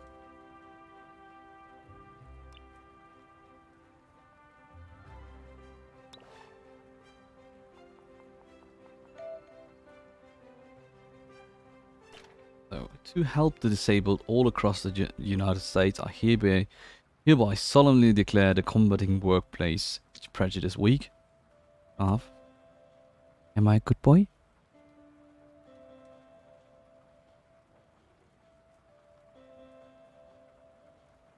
Good boy.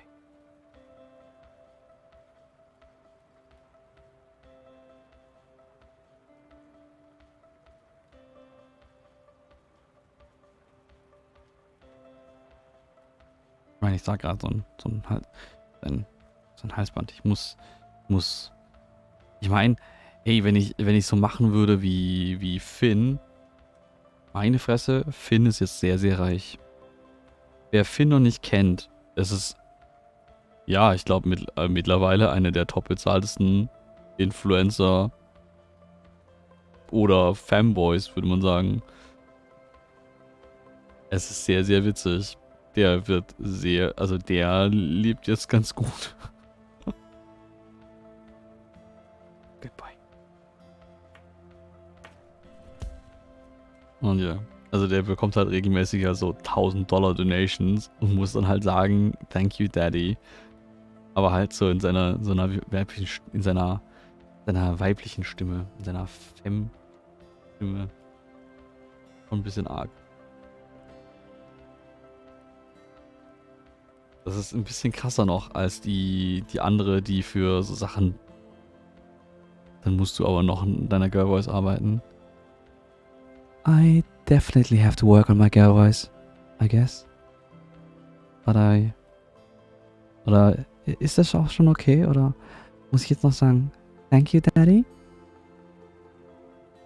Habt noch viel Spaß, wir werden. Das mit der Gier kannst du auch übernehmen. Hust. So.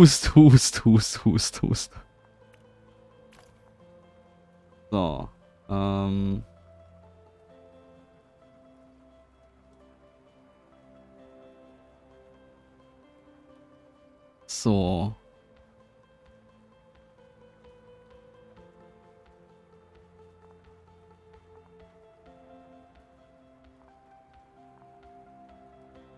Komm hier. Nukleares Waffenarsenal. F steht für Freunde. Ja. Sind wir hier auf Kick oder was? Aber nein, natürlich nicht. Einmal muss ich den auf jeden Fall bringen. Oh nein. Nein. Please. Ja, genau. Majestically unimpressed, by the way. Vielen Dank nochmal, ne, für den Follow. Und wie hast du denn hergefunden, falls du dazu was sagen magst? Oder musst auch nicht, wenn du weiter lurken willst. Aber genau, ich wollte einfach nochmal kurz sagen, hallo, herzlich willkommen. So. Warum haben wir jetzt plötzlich 13 Action Points? Ja, fantastisch. Das heißt, wir können ja viel mehr Unsinn hier noch machen.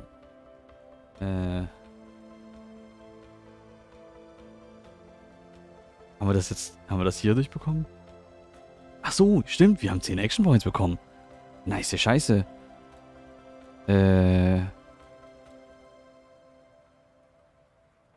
S steht Freunde, die was unternehmen. U steht für dich und uns, dich und mich. N steht für nukleares Waffen. Ja, aber ran, schlaf du gut, Träumerchen. Es war schön, dass du da warst. Bis zum nächsten Mal. Sollen wir nochmal probieren, ob wir direkt hier das hier hinterherwerfen können? Komm.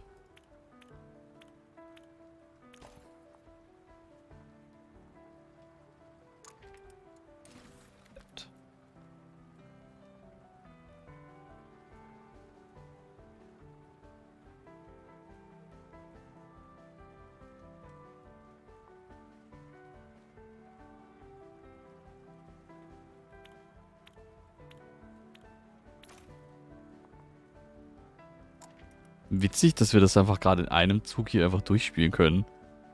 So lol, was? No. Okay.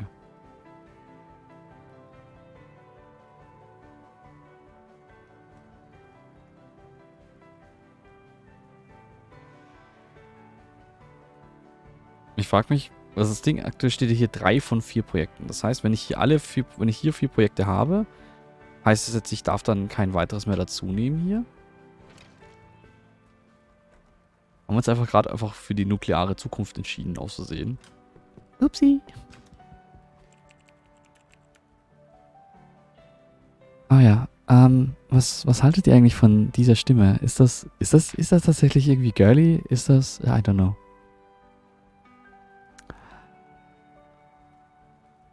Mr. President, I hope that you have gotten used to this office already. There's some work ahead of us, or rather, cooperation. What are you talking about? Well, you have already appointed the entire cabinet of the United States, and by now they should be up and running with a new reality. Left alone, however, they may be ineffective.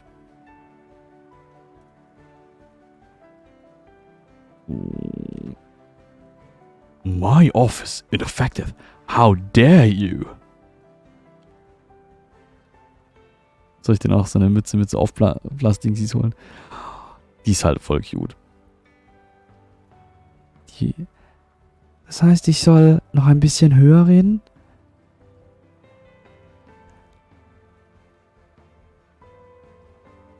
Ist das hier besser? Oder muss ich noch höher kommen? Also dann eher so reden. Well, you have already appointed the entire cabinet of the United States, and by now they should be up and running with a new reality. Left alone, however, they may be ineffective. Also die Mütze ist schon echt cute. Sorry. Die ist einfach niedlich. Das schönste Erlebnis hatte ich mit der Mütze, die ich hatte, war ja, Dean und ich waren auf der Gamescom und wir haben da gerade ein Interview aufgenommen. Er klingt weiblicher als ich. Ah, Quatsch.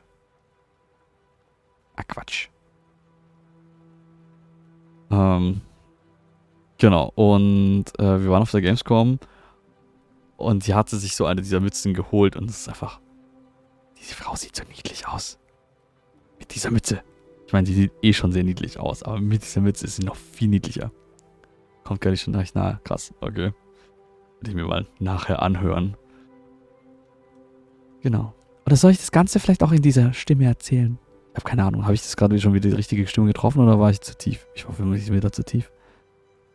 Hier gibt es einen Laden, da kann ich so eins kaufen. Warte, die gibt es bei dir umsonst. Also einfach so zu kaufen. Zu tief jetzt. Okay. Genau, und auf jeden Fall, wir waren gerade mit dem Interview so ein bisschen durch. Sie war halt meine Kammerfrau, das heißt, sie hat halt auf Audio geschaut, ob die Aufnahme noch läuft und so. Und gerade waren wir aber, ich glaube, schon fertig. Sie hatte noch die Kopfhörer drin, damit sie hört, was ich sage und ob das dann alles gut aufgenommen wird.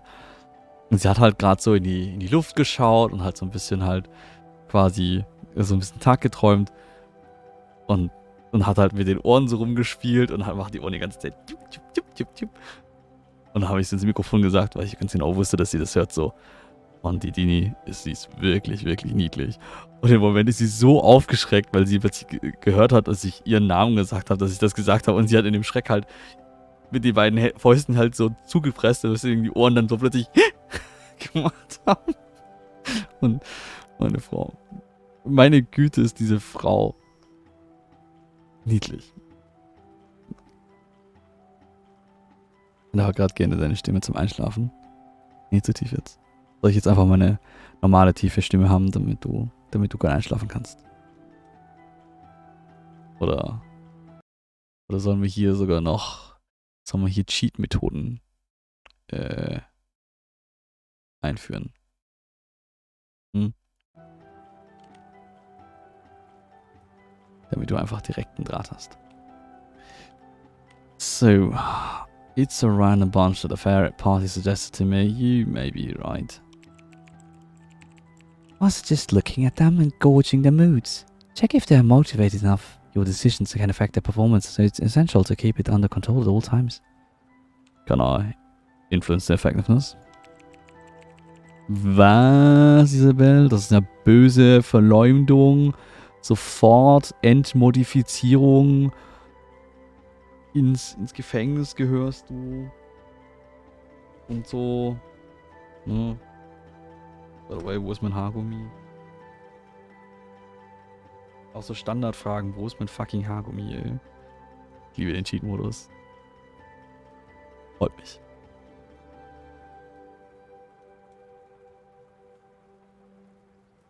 So.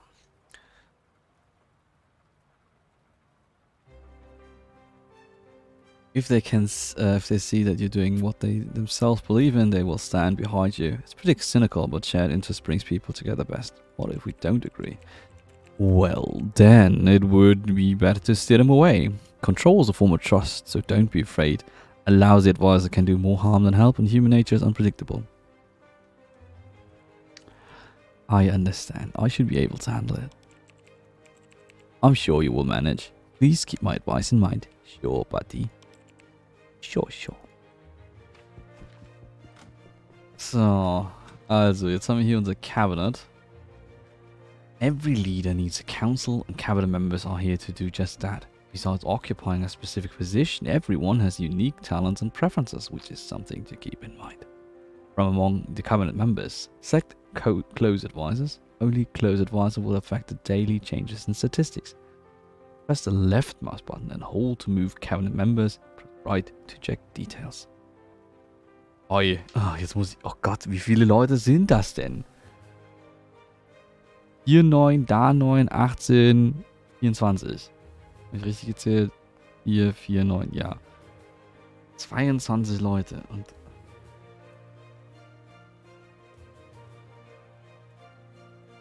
okay, also das Ding ist, rein prinzipiell könnten wir... Genau, wenn wir für... Ja, okay, Attorney General fliegt erstmal raus. Können wir irgendwie was Positives dazu holen? Hier. Secretary of Veteran Affairs. Hier holen wir den, statt dem hier. Hier. Okay.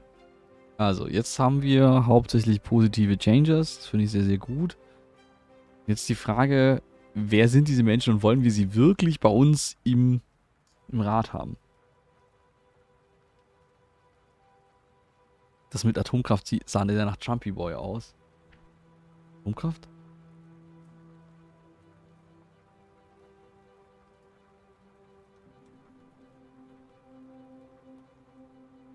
Welchen Atomkraftfuzzi meinst du?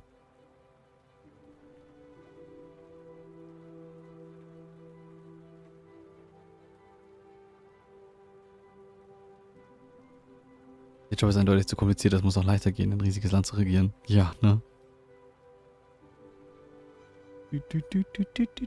Nein, will ich nicht. Nein, will ich nicht. Concern with Veterans Benefits, Healthcare, National Veteran Memorials and Cemeteries. Ich meine, das passt schon hier gut, ganz gut. Cecilia Aguirre.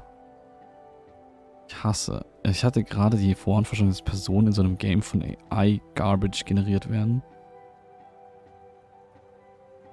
Ja, also das da kann gut sein, dass die von den 1000 Peoples that do not exist sind. Das kann sehr gut sein. Darkness flies away on the wings of time. Jean de La Fontaine. Secretary of Health and Human Services, advises the President on Health, Welfare and Incoming Security. Ja, hört sich doch ganz okay an. Lives important to be taken seriously. Oscar Wilde. Counters terrorism and bolsters security. Manages borders, enforces and ministers immigration laws and secures cyberspace. Cyber. Okay, den hier vielleicht nicht. Könnten wir mal hier die Secretary of Energy. Ach so, ja, hier. Responsible for Nations Nuclear Weapons Program, Energy Research and Conservation, Clean Energy Technologies and Domestic. Achso, komm. Tauschen sie aus. Ich meine, wir haben jetzt eh schon +6, das passt. Secretary of Commerce. Promotes Job Creation, Economic Growth, Sustainable Development, Improved Standard of Living. Hört sich sehr sinnvoll an. Responsible for the management and preservation of most federal laws and natural resources. May the Force be with you. Star Wars. Alex. Hört sich schon sehr sinnvoll an. Ansonsten hätten wir hier noch die Secretary of Labor. Protect the rights of workers and retirees. Das wäre auch noch okay gewesen. Und sonst hier My Precious Gollum. Responsible programs connected with the housing needs, fair housing opportunities, improvement. Ja, das wäre jetzt auch noch gut gewesen, aber ich glaube, wir lassen hier die Close Advisors so stehen. Das passt. So.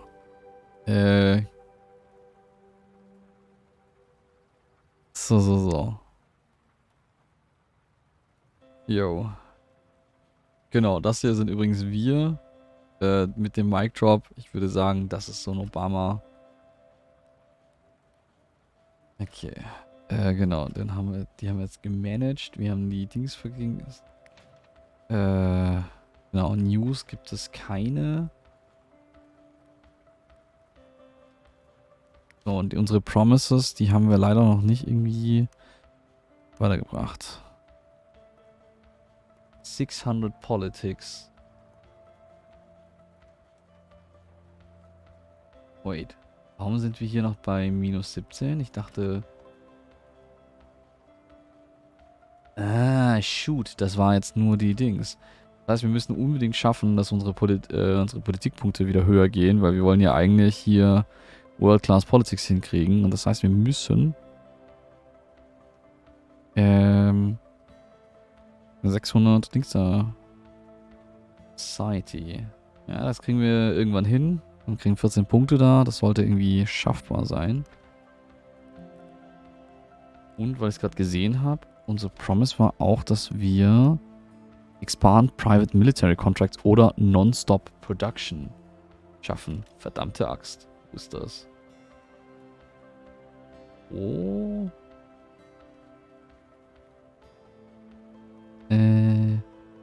Remote Warfare Hardware. Das ist ein ziemlich cooles Icon. Ob ich einfach aus Spaß einen Krieg anzetteln kann, ich weiß es nicht. Das weiß ich ja nicht. Non-Stop Production, okay. Outsource the War. Sehr cool.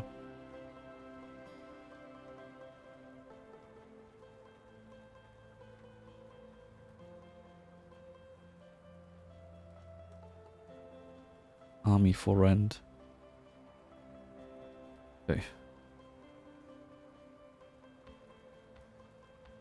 Ja, ich glaube, wir müssen hier als nächstes mal ein bisschen Funding reinhauen, damit wir unser Emergency Response Ziel zumindest mal schaffen. Und genau, dann hier nächste Runde.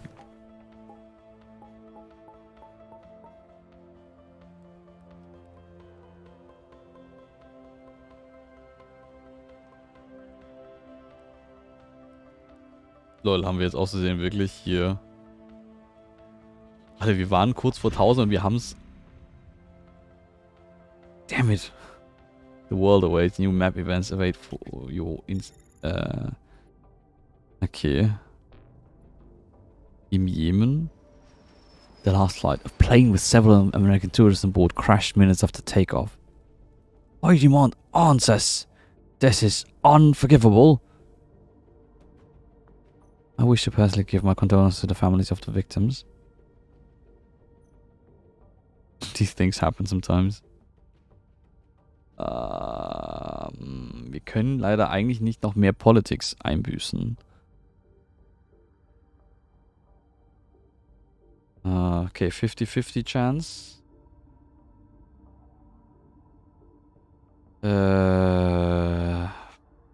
YOLO? Yay! A joint investigation has revealed a number of safety issues with Yemen's planes. Thanks to you, this will be the last disaster of this kind and not the first of many.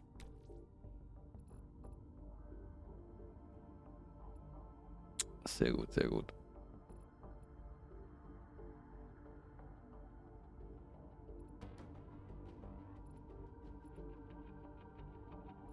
So, also die Frage.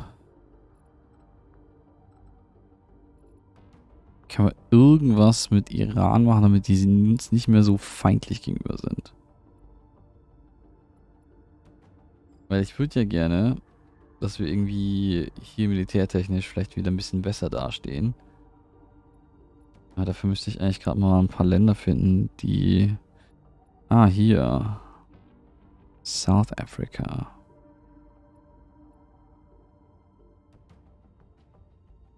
Repressed. Atombombensymbol. Filter by volatile. Wir können nur schauen, wer ist denn volatil. Mehr können wir damit leider nicht schauen.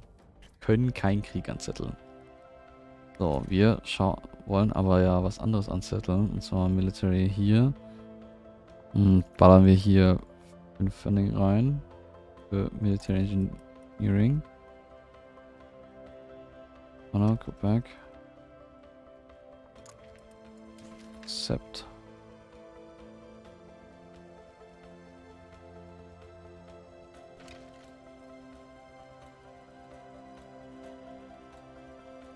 Genau, plötzlich kriegen wir hier positive Punkte, sehr gut.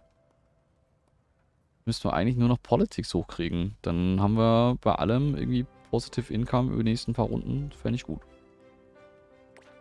So. Was haben wir hier?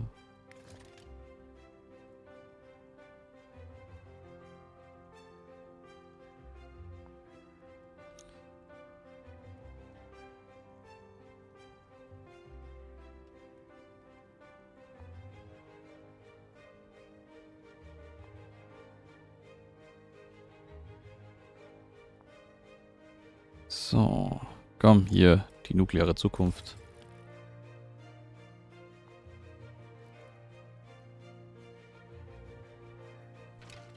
Den Chivo dafür bekommen. The Power of the Atom. Außerdem American Education Week. Good morning, President. Mr. President, I hope you had a chance to... Ja.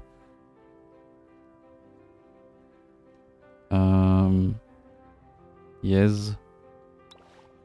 Please bring the relevant document. Okay. Nukes. Ja. Wir sind wie Gandhi. Every child in America deserves equal access to an education that meets their individual needs and prepares them for success. During American Education Week, we celebrate the boundless potentials of America's students, honor the teachers, parents, and guardians who help develop the talents and commit to expanding educational freedom across the country.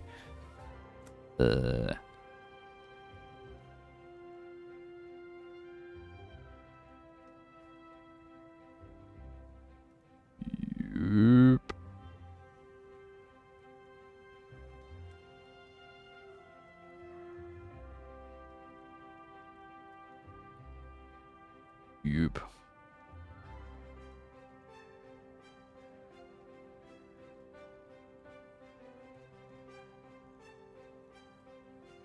So, hier mit Schlagschatten sogar. Rezept. So.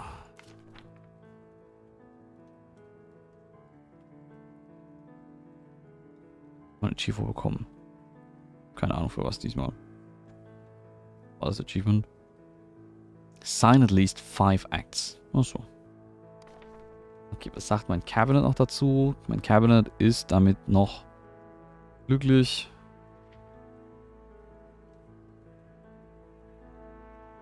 Disapproves progress and freedom. What? Ja, lol. Das heißt, die Alex wird mich irgendwann hassen.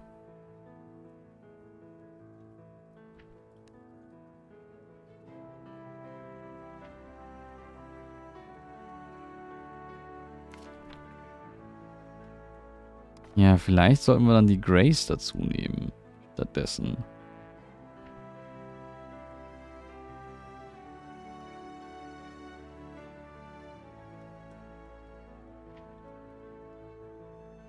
So.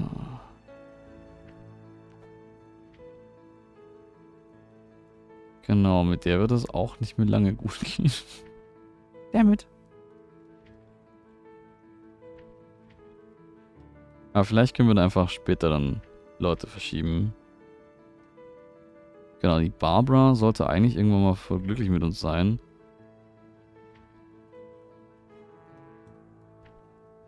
Na gut. So.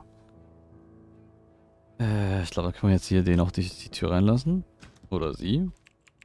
Daphne. Good morning, Mr. President. I have some alarming news. Chip manufacturers are concerned about the situation in Ukraine. Some sources claim that the production of neon in this country was halted. Neon? Why do they even need it? For neon signs or something like that? That's troubling. Being a new technology aficionado, I'm fully aware that without neon gas, as we can say goodbye to Silicon Valley and go back to the Dark Ages. Hast die Errungenschaften angeschaut? Ja, ich glaube, es ist sehr, sehr, sehr, sehr herrlich dumm. It's not that bad, Mr. President, but we still should figure something out rather quickly. The first thing we'll do is ask Ukraine what's essential to resume neon production. Then we'll create a task force with all the biggest chip manufacturers in the country to tackle this crisis together. Our future is at stake here, so money is no object. Fight for a better future. Many of us were shocked to see the price of CPUs and GPUs skyrocket off the news that Ukraine will no longer be able to produce neon gas, which is essential for semiconductor manufacturing. Some doomers even claim that we all could go back to the Dark Ages and start feeding on the meat of our fallen comrades. Luckily, that will never happen. Our president just created a task force to resolve this crisis and ensure that our future will be more of a cyberpunk nightmare than some backward bullshit. Sehr gut. Kein backward Bullshit. Goodbye.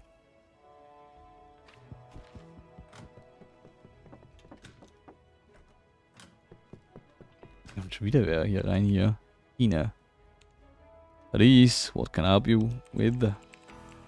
I want to discuss the new details of your nuclear plant modernization program, Mr. President. Huh? Why are you not the Secretary of Energy? Where do I start, sir? Do you know why the old generations of nuclear reactors were so unstable?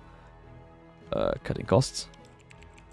Well, the main reason was to make the reactor core more easily adaptable into a nuclear warhead, a factor especially important in the Cold War era. Ah, that makes sense. That's why I'm here, to decide what should be done without about the old reactors harvested from outdated nuclear plants. We could quickly turn them into XX nuclear warheads. I see. So what's stopping you? I just wanted to clarify this with you, sir, as it's highly politicized issue. We'll try to be discreet, but if the international community learns of the fact that we've suddenly making a large number of nuclear bombs, it might not be something you'd like to be associated with. Jetzt mal, wenn ich Taskforce im politischen Sinne höre, könnte ich heulen, weil es die deutsche Politik gibt. Macht die immer so Scheiße damit, oder was? Das wäre schon eher nicht so cool.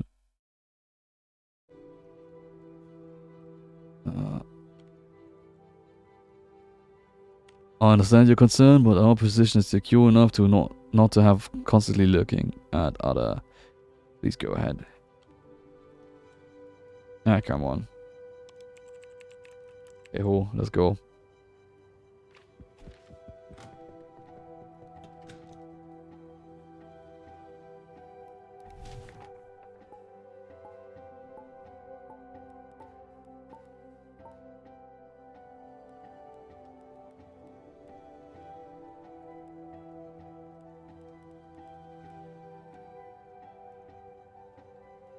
Click to sign.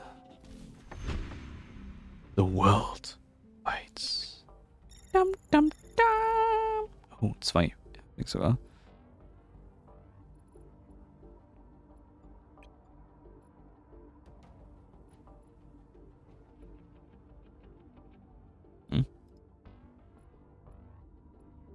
Warum kann ich hier nicht beginnen?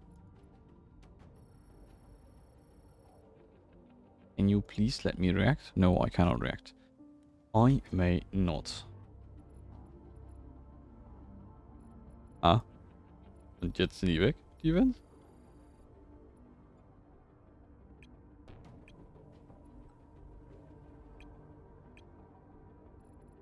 Wait.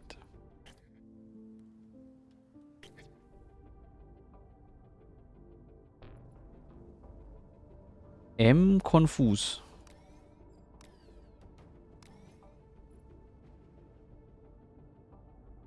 Psst, jo, nicht erzählen. Nicht erzählen.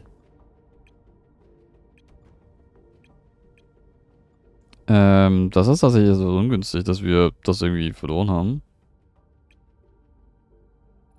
Aber lass doch mal so eine Militärbasis in Saudi-Arabien. Nee, Spaß.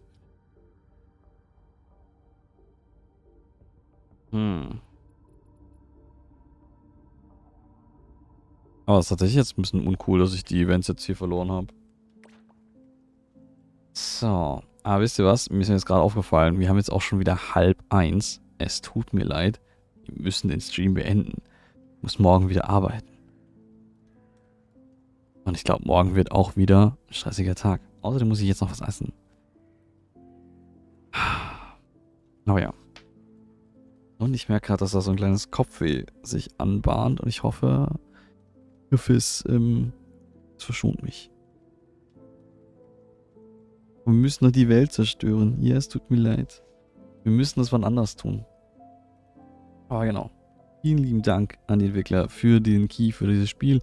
Ich hoffe, ihr hattet Spaß. Genau, das ist I'm Your President. Ihr wisst grob jetzt, wie es abläuft. Es gibt noch sehr viel mehr Unsinn, was man so hier in diesem Spiel machen kann. Ich meine, ihr habt die Projekte gesehen, ihr habt die Politik gesehen. Tatsächlich würden anscheinend also wir haben ja gerade viele Gesetze hier verabschiedet, die ziemlich sinnvoll klingen. Aber genau, da wird es wohl noch unsinnigere Gesetze geben, die wir auch verabschieden können. Und genau. So, wir können uns vielleicht noch... Nee, wir schauen uns das letzte Gesetz nicht auch noch an. Sondern wir machen hier wirklich Schluss. So. Genau, wie gesagt, am Freitag Horror-Stream nicht verpassen. Ordentlich dabei sein. Und zuschauen, wie es mich... Keine Ahnung, wie mich Leute erschrecken. Und meinen Gast anfeuern. Genau. Und genau, ich wünsche euch eine wunderschöne gute Nacht. Traum was Schönes. Habt morgen einen schönen, erfolgreichen Tag. Zu deiner Stimme einschlafen, bin zu lange aufgeblieben. Das passiert. Vielleicht muss ich wohl so einen kleinen Einschlaf-Podcast mal aufnehmen, wo ich einfach, keine Ahnung, würdet ihr das hören? Wo ich einfach Märchen vorlese oder so. Könnt ihr euch das zum Einschlafen dann machen. Stimmt, du könntest ein VOD anschauen von mir. Die meisten sind ja eher gechillter, von daher.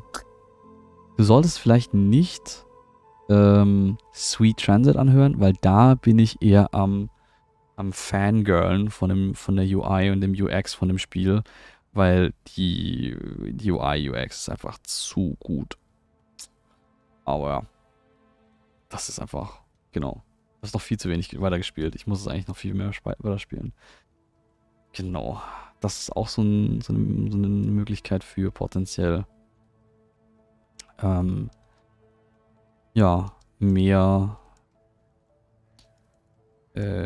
Dings hier. Mehr YouTube-Content. Naja.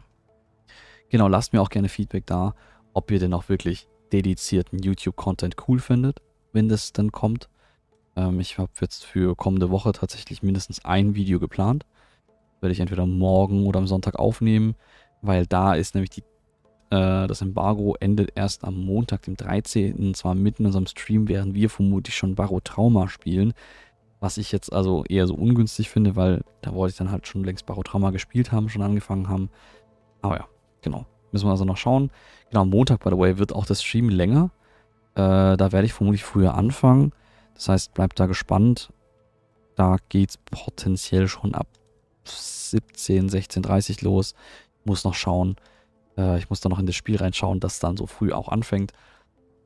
Genau, ob das dann auch dann, so, keine Ahnung, seine 2-3 Stunden so sich trägt. Und wenn nicht, schauen wir. Genau. Aber dann euch eine gute Nacht. Träumt was Schönes. Kommt noch gut in die Haie. Und morgen ist Donnerstag. Das heißt, bald ist Wochenende. Das ist Nacht.